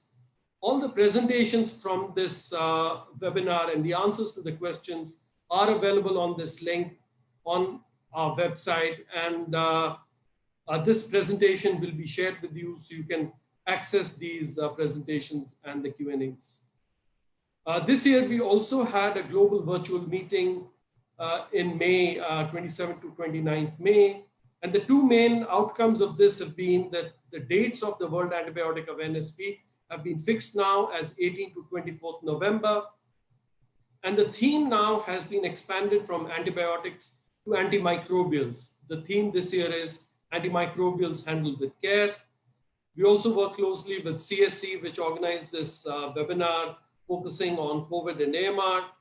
And we've also developed IPC monitoring tools for dedicated COVID hospitals, dedicated COVID health centers, and COVID care centers, which can be used by the IPC focal points to ensure that they have put in place the essential IPC features within their hospitals.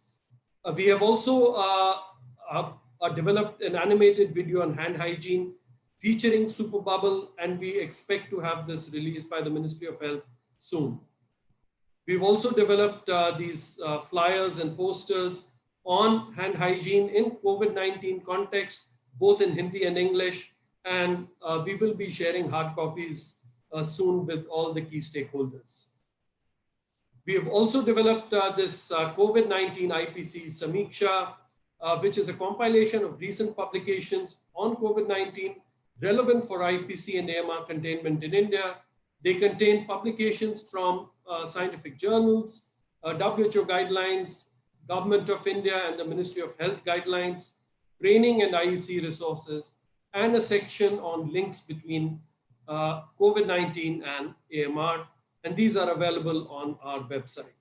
And these are also shared widely with the key stakeholders.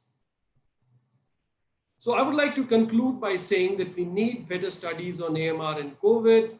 The current studies, there are a lot of gaps, and at WHO India, we'll be glad to support any of you who are keen to do operational research on the links between AMR and COVID. We are working on these protocols, and any of you who are interested may please contact me. My email is on the last slide, and we'll be glad to support you with these.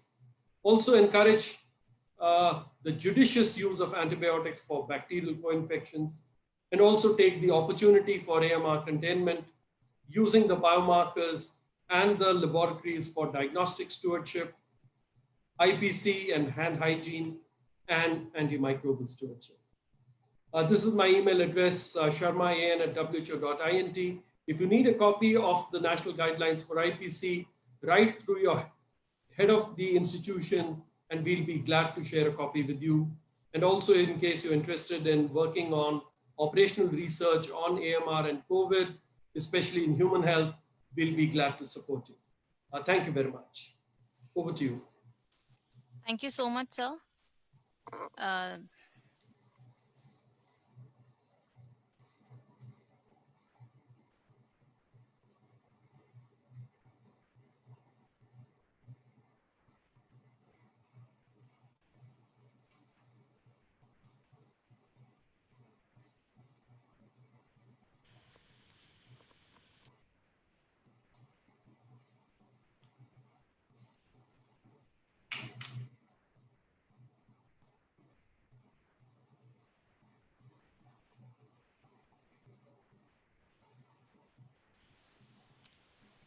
Rubina, can you introduce? It's taking time for him to. Hello? Yeah, sure.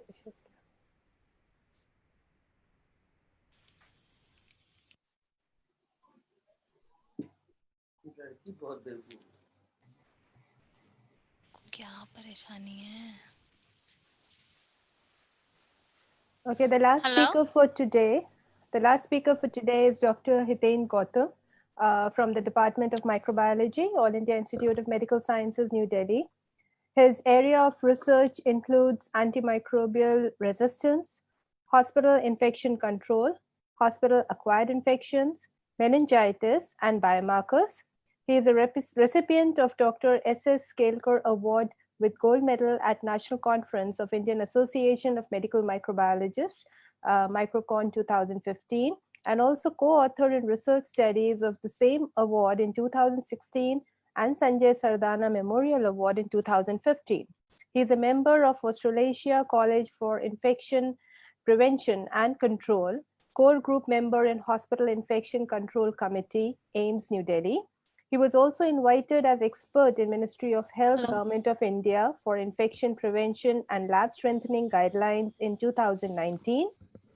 He has been a technical expert for CSSD at 12 new AIIMS and government medical colleges under Pradhan Mantri Swasthya Suraksha Yojana Phase 4 and 5. He was also technical expert for upgradation of microbiology laboratories of Government Medical College under Pradhan Mantri Swasthya Suraksha Yojana Phase 3. He is a co-guide for PhD in Medicine by Research Medical Microbiology program at Texila American University since July 2016. He was awarded second prize for the best paper at ASI CON 2009 and best paper award by Indian Association of Medical Microbiologists, Delhi during 2008. We are happy to have Dr. Gautam in our midst, and he will be delivering his talk on COVID biomedical waste management, cleaning, and disinfection. Now, Dr. Gautam, please proceed with your talk.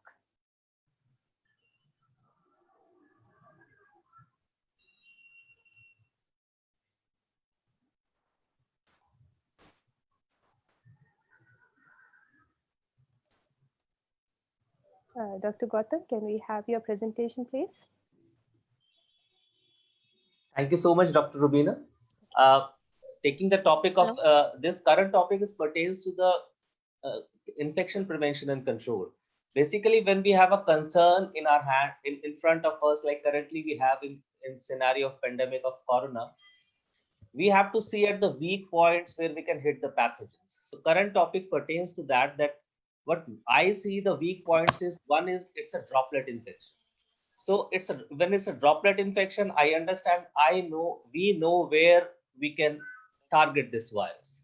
So that is one of the aspects of disinfection. Another aspect, we are dealing with an enveloped virus. It has a fragile outer envelope, and compared to the non-enveloped viruses like rotavirus, norovirus, polioviruses, which are non-enveloped, difficult to be disinfected, this virus we can target easily. And these are the two weak points. And another point is the biomedical waste management. This also pertains to decrease in the transmission of the infection. So how it will happen that basically we have a very robust system of biomedical waste management in our setup. Recently, 2016, we had new biomedical waste management rules, and they were amended and updated in 2018. So that system is working. When we correlate with the COVID, basically we have, out of the total waste which we generate, out of that 80% is basically non-infectious, and 15% is infectious, and 5% is non-infectious and non-hazardous. And in that case, what we see is basically earlier we just wanted to control that this 20% infectious waste should not mix with the non-infectious waste. That was the approach for all the general biomedical waste management. But when we talk of the COVID, we are concerned about this 20% infectious waste, in which a small percentage will be the infectious corona waste. So we don't want to mix this corona infectious waste to the non-corona infectious waste. And that's why this channel of biomedical waste management is there. Basically, just to understand, it remains the same as it works for all the other biomedical waste things in the general hospital, all the hospital areas. But we just have a separate system of working that it should not mix with the other hospital waste which is generated, and it should not come out of the bag. We have introduced double bagging system. So basically these two are the main things. I will take you through this, but just highlighting this, that we have a double bagging system. It should not come out, and a separate working system should be there. So it should not mix with the other infectious or the non-infectious waste in the general hospital. Taking forward, the learning objectives for today will be the biomedical waste management, working in the how it works in the isolation ward, the sample collection centers and labs, quarantine camps, homes and home care facilities. There we should clearly understand the quarantine and the isolation. Quarantine camps and homes are basically where the high risk contacts which are quarantined, and home care facilities basically are the isolation where the positive cases are there. We should segregate this terminologies, quarantine and isolation. Then how it works in the on the common biomedical waste treatment and disposal facility, and management of the wastewaters and healthcare facility.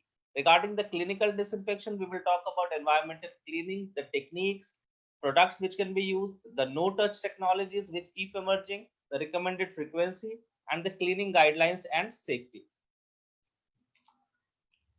Talking about the definition, the biomedical waste means any waste which is generated during the diagnosis, treatment, or immunization of human beings or animals, or research activities, or in the production or testing of biological, or in the health camps. This is a general slide. We just talk about the how everything is managed. Basically, everything goes inside the whatever we can burn is going to the yellow bag, that is the anatomical waste, soil waste, expired drugs. All the contaminated recyclable plastic waste will go into the red. All the sharp waste will go into the metals, and the glassware, broken glassware, they all go into the cardboard containers. This is generally what we follow as per the biomedical waste rules 2016, amended in 2018. This is just, and for the COVID, what we do for the COVID isolation ward, we should keep separate color coded bins in the area. We should follow the biomedical waste management rule 2016. The important thing is the double layered bagging, which we always use 2 bag system, and we always label as COVID-19 waste to store the COVID-19 waste, and we keep them separately in a temporary storage room prior to handling over to the authorized staff of the treating facility. The solid waste should be managed as per the rules. We should maintain separate records for the COVID waste. We should use dedicated trolleys and collection bins. The important thing is the inner and the outer surface of the container should be disinfected with 1% sodium hypochlorite solution daily. We should report to the State Pollution Control Board and the Pollution Control Committee whenever we are opening any new isolation ward or ICU in our hospital setup or any facility. And an important thing is if the isolation ward, the quarantine, or the COVID or the common biomedical waste treatment facility, they all have to register on the CPCB mobile application, that is COVID-19 BWM. This is available on the Google Play Store, and all the facilities should provide their information on this app for tracking of the waste generated regarding the COVID. And as we all know that for the what we keep in the red bag is all the recyclable contaminated plastic waste. We should not go by the names of the things. We should see from which it has been made. It is very difficult to understand from the remember from the names that this item will go there, this item will go there. We have to think from the point of view whether it is a recyclable plastic, it will obviously go into the red. And if it's not recyclable, it can be burnt. We can easily put in the yellow bag, which will definitely go to the incinerator. While the red bag will be autoclaved and go for shredding after that. And so selectively the PPEs, all the goggles, face shield, which are made of plastic or the recyclable, they will go to the red bag. The mask, the shoe cover, they will go to the yellow bag. But more than that, items like the leftover food, which usually go to the general waste in a normal hospital patient, but in the COVID patient, they become a biomedical waste. They may be infected with the body fluids, anything from the positive patient. So these should be segregated in yellow bag. And similarly, the glove, the plastic bottles, which earlier go to the general waste, but in the scenario of the COVID, they will all go in the red bag. considering it as a biomedical waste. There should always be a designated nodal officer for the biomedical waste in hospital, which should provide training regarding all this. But the changes are there regarding the COVID. They should train all the healthcare staff. To summarize what I said for the isolation ward, if such an isolation ward is there, so we have four kind of the waste containers are there, and we should spray daily with the 1% sodium hypochlorite solution. The recyclable waste, the double bagging, the waste which goes to the incinerator, the used mask or the shoe covers, any glass or metal, and you have to label all the things with the COVID. You have to label all the things with the as a COVID-19 waste, and the sharps into the white container. And general waste not having the contamination should be disposed as the solid waste which are not contaminated with this. Coming to the sample collection centers and lab, it goes as per as the biomedical waste when we talk about the general without the non-COVID also, but we should report opening or operation of the COVID-19 sample collection center and the labs to the State Pollution Control Board or the Pollution Control Committee. And similar to that, we should pre-treat either by autoclaving. Here at AIIMS we do microwave, pre-treat with viral transport media, plastic vials, vacutainers, Eppendorfs, cryo vials. They all will go into the red bags as they are recyclable plastic waste, but all should be pre-treated before going to the common biomedical waste treatment facility for the final disposal. Another thing, till now what we have discussed is very streamlined, but the new thing which is coming up as a question is in the quarantine camps, homes and home care facilities. These facilities are not acclimatized to this biomedical waste management. Earlier, the isolation wards, all the labs and the specimen collection areas, they are well acclimatized to such a scenario. But the scenario, because most of the patients in corona, we are understanding, today also we had new home quarantine facilities, home quarantine guidelines have been issued by Ministry of Health. So the mild symptoms, pre-symptomatic people, very mild symptoms, after consulting with the concerned medical officer, they have been asked to stay at the home, and at the quarantine centers. The high risk people are there at the quarantine homes or their homes. So this scenario is emerging. They should understand at the home we have two types of waste: general solid waste, which has not come in contact with the patient, the COVID patient.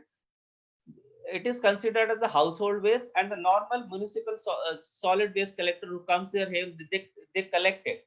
And another which is recommended is there is a separate yellow bag has to be there in such a scenarios. There will be no red bags or anything is there.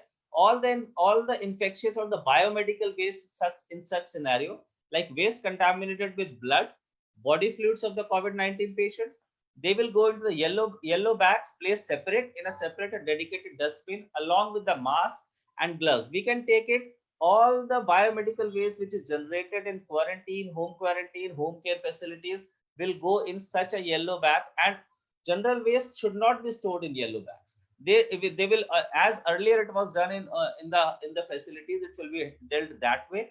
Now, regarding the persons who are operating the quarantine camps and centers, they can call the common biomedical waste treatment facility for taking of this waste. But in the household, this scenario will not be there.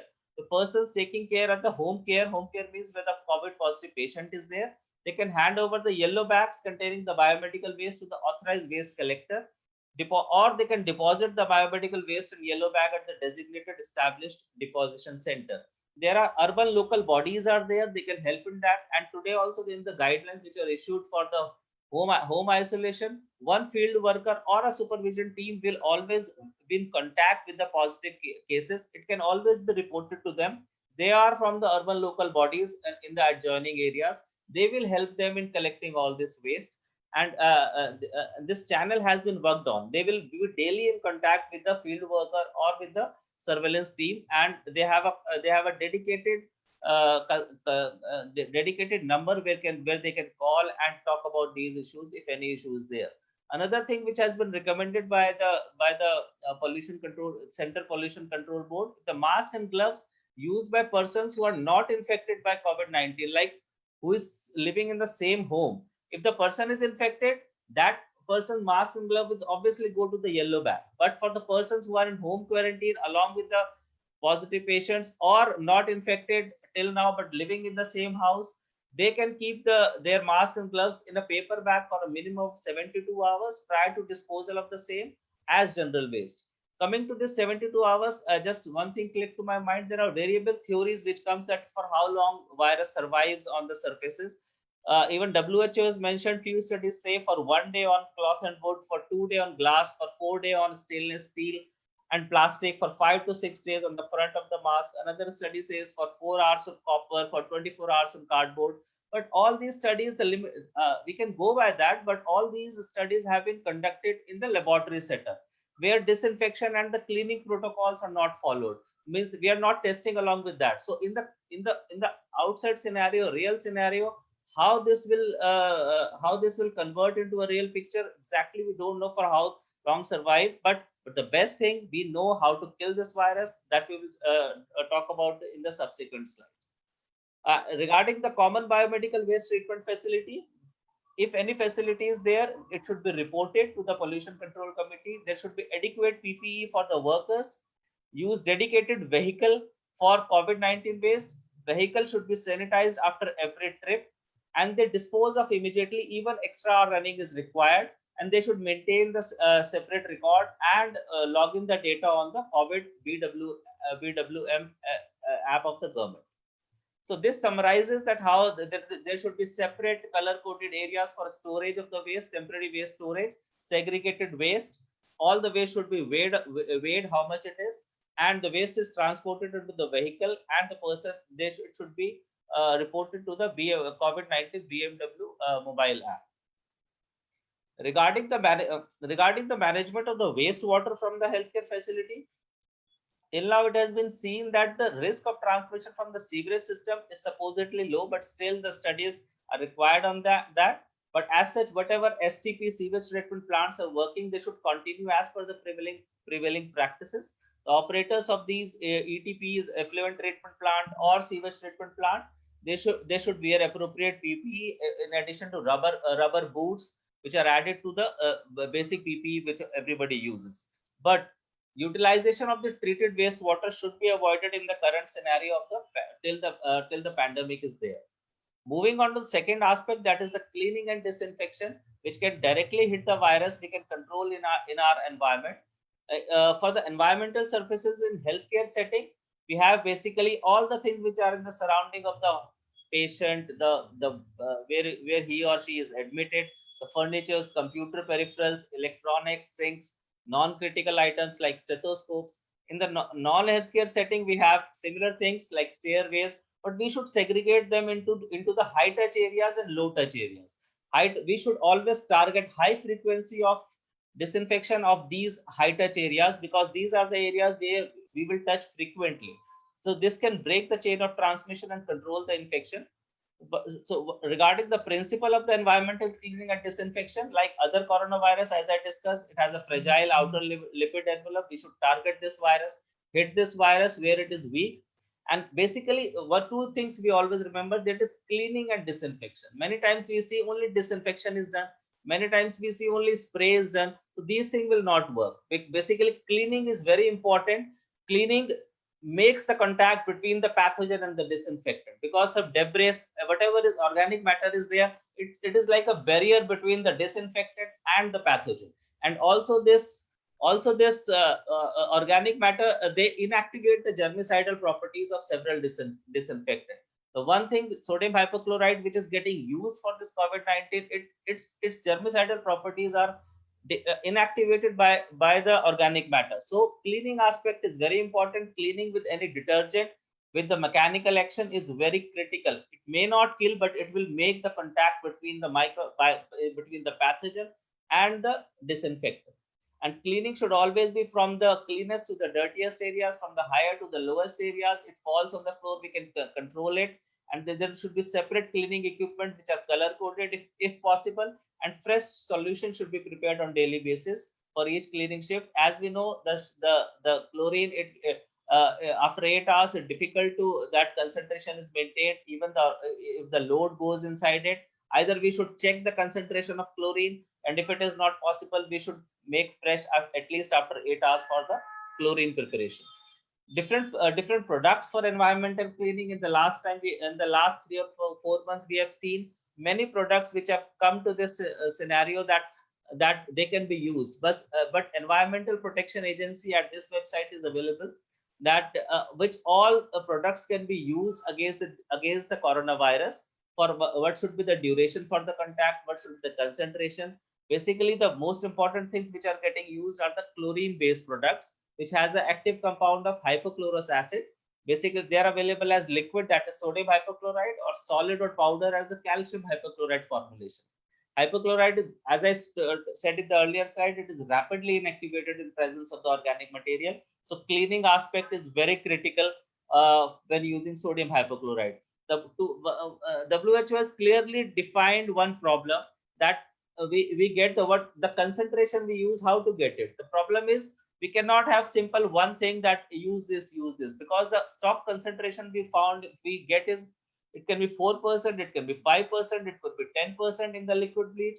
Whether in the solid bleach, calcium powder, it can be high concentration like 70%, or the routine one can have 35%. So very difficult to formulate to tell that use this. So they have come to a simple formula, that percentage chlorine in the liquid hypochlorite, that is divided by the percentage chlorine which you require, divided by -1. So total part which we get is the total parts of water for each part of sodium chloride. Let's say we require 5% in 5% we get in the stock solution, and we want 5.5%. That means 10 minus 1 is 9 parts of water for each part of sodium hypochlorite, if we want 0.5% of the chlorine from the 5% sodium hypochlorite. Similarly, they have defined for the solid or the powder form, whatever percentage of chlorine we need, and the percentage of chlorine in the hypochlorite powder into 1000 gives the required amount of solid powder in the grams we add to the each liter of water to make that concentration we have put in the formula. So this can be used to make to calculate and streamline. The nodal officers have a role to find out what concentration are they getting, and if this concentration changes, you have to change your calculation. There are two things. One, I will come to it. One is the appropriate concentration, and if everybody is working perfectly but concentration is not right, everything is going haywire. And similarly, if concentration is right and we are not following the frequency, again we are not answering the question. And this chlorine solution should be stored in opaque containers in well ventilated area and protect from the direct sunlight. Some things which are coming up are the no touch technologies, like the chemical disinfectants, vaporized H2O2, UV irradiations. These are good, but they have limitations, that they are recommended basically for the terminal cleaning aspect. They cannot be a single answer to this. They should always be supported with a manual cleaning, because there are so many issues with them. It's the wavelength for the UV, the distance from it is coming. It will not cover the crevices. It will not cover the folds. It will not cover the under layer of the any equipment, anything is placed. It will only touch upon the surfaces of the areas. So when these technologies, they only supplement, but do not replace the need for manual cleaning. If you still want to use it, you have to clean manually first, then we can use it. And basically they have role in terminal cleaning, but not in the routine cleaning processes. That has to be done by the manual thing. So in the healthcare setting, high touch surfaces, as I told, and healthcare workers should be made aware of the cleaning schedules, or we should have cleaning schedules, local cleaning schedules, local cleaning frequency. WHO has again given us the direction, but we should take it as a minimum, not the maximum. What I take it, the recommended frequency for the screening area at least twice daily, for the inpatient areas again twice daily, for the when the patient has gone either discharged or unluckily expired, that should be done upon discharge. And the outpatient for the hallways or the corridors, at least we should do twice daily. For the toilets, twice or thrice if they are shared. So after cleaning, we can use ethanol or the chlorine based product. Contact time as per the manufacturer, whatever they say. But these are the minimum I said. I just want to share that this AIIMS, this WHO document recommending the frequency came only 15 days back, and around 15th of May, something like that. But from the 3 months at AIIMS, we are following the stringent checklist for the high touch surfaces, for the low touch surfaces, for the toilet. This should be done on the daily basis. For the different areas, COVID ward, non-COVID ward, EHS screening OPDs, emergencies, non-COVID areas. And similarly, that was for the clinical areas where ward are there. But for the office areas where patient is not there, we also follow cleaning protocols that should be done at the minimum, again targeting the surfaces. That record should be there. And similarly for the earlier one for the inside of the offices and the labs, similarly for the outside areas like corridors, hallways, the record should be there, and that should be countersigned by the staff in charge posted there, and can be reviewed monthly by the nodal officers of those areas, or the in charge of those areas wherever they are working.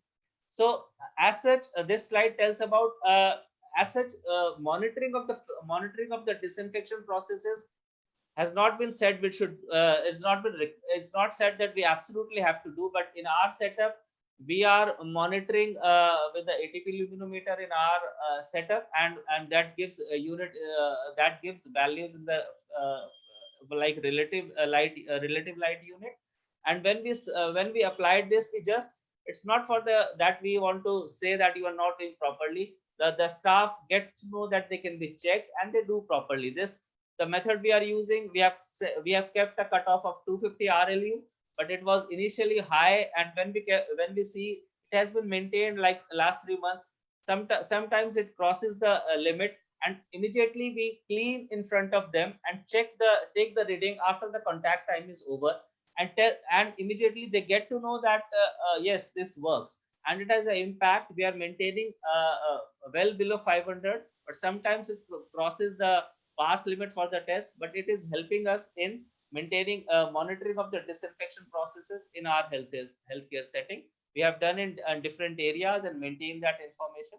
And just for the positive reinforcement, first is the checklist, and second is the monitoring of the disinfection processes that can help in controlling by the disinfection. For the non-healthcare setting, again we have to classify into high touch and low touch. And basically, again, the household bleach or the chlorine-based product will be the main things, but a disinfection process should be maintained in the high-touch areas. Just a bit about the cleaning guidelines in the hospital, where possible, seal off the areas, wipe down. I told wipe down all the accessible surfaces. Disinfectant should be applied using damp cloth, so it should not be just sprayed. If you are doing spray, then you have to mop up with the damp cloth, so all the areas are covered. Steady sweeping motion is required for the floor or the horizontal surface to prevent the creation of aerosols from the, as I said earlier, it's a droplet infection, but it can become airborne if it is aerosol generating procedures are there. Okay. So personal safety when preparing and using this disinfectant, everybody should be in PPE. Whoever is dealing with like the boots and the eye protection is there. If risk of splash is there, disinfectant solution to be prepared in well lit areas. Avoid combining disinfectants. We may find some situation that people will say if we mix two, it can have more advantageous effect, but no, it can produce harmful gases, and we don't know how it will work. And the staff should wash their hands and soap after immediately removing the PPE, and they should always be aware of the symptoms and report to the supervisor regarding any infections. Just as the conclusion, the cleaning and disinfection environmental surfaces is fundamental in reducing spread. We should have established protocols. We should have cleaning staff must be protected by PPE. We should do the training, monitoring, audit, feedback, display the SOPs, checklist for monitoring this, and manage the biomedical waste as per the biomedical waste and the updated local guidelines which keep on coming. Like for COVID, the CPCB is updating guidelines in addition to the biomedical waste management rules. We should be updated with them, and we have to control the coronavirus, and these few things can help in the reduced transmission and fighting for the disease. Thank you. Thank you so much, sir. Thank you for your excellent presentation. It was indeed a much needed insight into it was needed. Hello.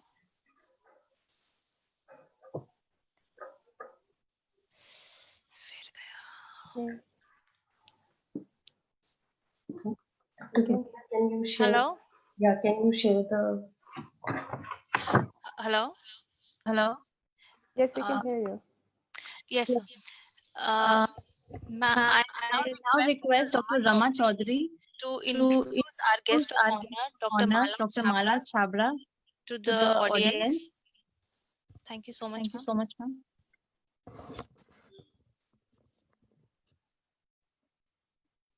Hello, am I audible? Yes, ma'am. Yeah. So, Dr. Mala, I have already introduced, but I really wanted to reiterate that she's one person who has been trained at CDC Fort Collins, USA, for the arboviral diagnosis and surveillance in CDC Atlanta for the USA Pathogen Discovery Laboratory. She has been also trained for the WHO regional workshop on biorisk management, and she has participated in formulation of the national guidelines on the zoonotic infections. And I'm very happy that she has been able to join us today. She is one person who was selected to go to Italy when we were having this pandemic, and I must say it was a courageous action.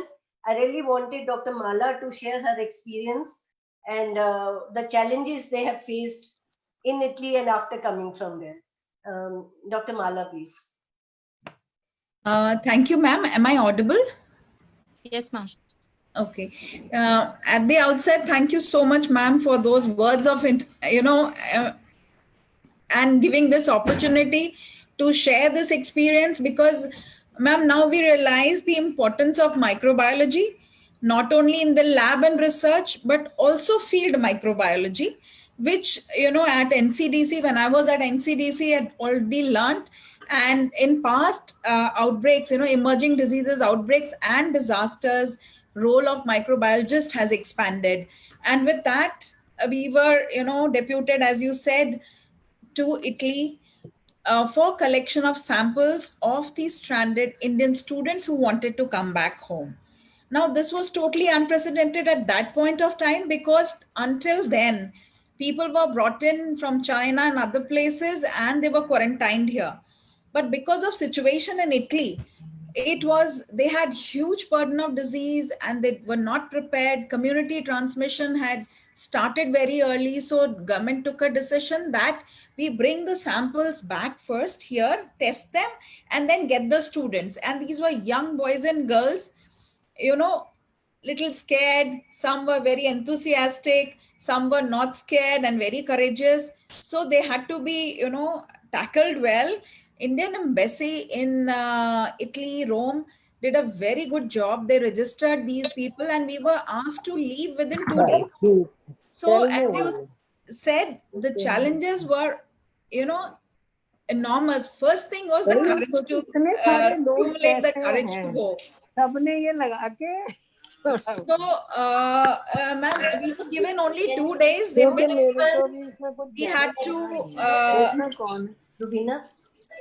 we had to sort of do our travel arrangement, and also collection of sample in the field of 400 students was a big challenge. Rapidly, we had to make our lists, and we were so thankful to EMR division, RML hospital, as well as ICMR to give us everything. And we took about 100 kgs of stuff from here, which included PPE, the viral transport media, the packaging material, the gel packs to bring back the samples, the containers. Everything was taken, sanitizers, because the hospitals in Italy were overwhelmed with patients. So they couldn't support the screening of Indian students. And in embassy, we had to organize the place where sample has to be collected. Now that was another challenge, because you needed a well aerated place. It was not a hospital setting. So we chose that place.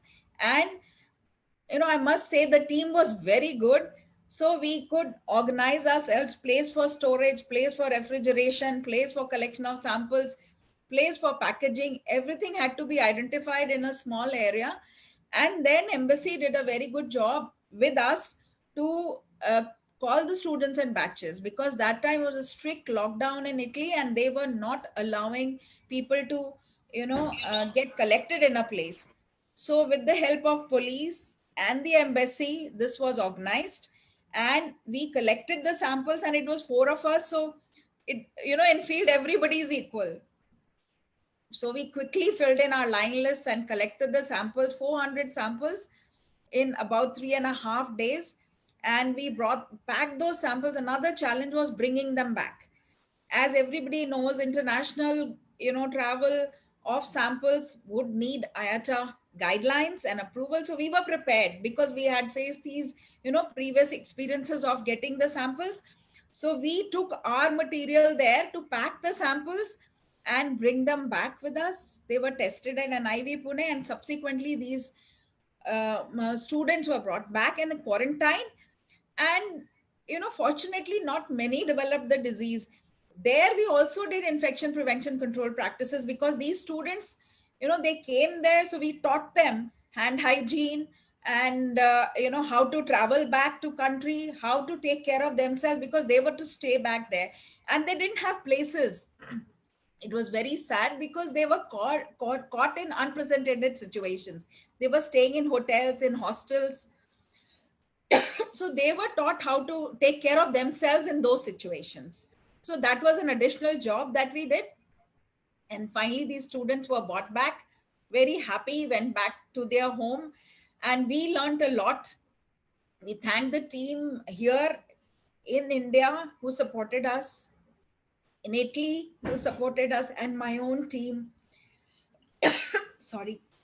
We did such a, it was such a challenging but very well done job. Thank you so much, ma'am, for the opportunity. Thank you, Dr. Mala.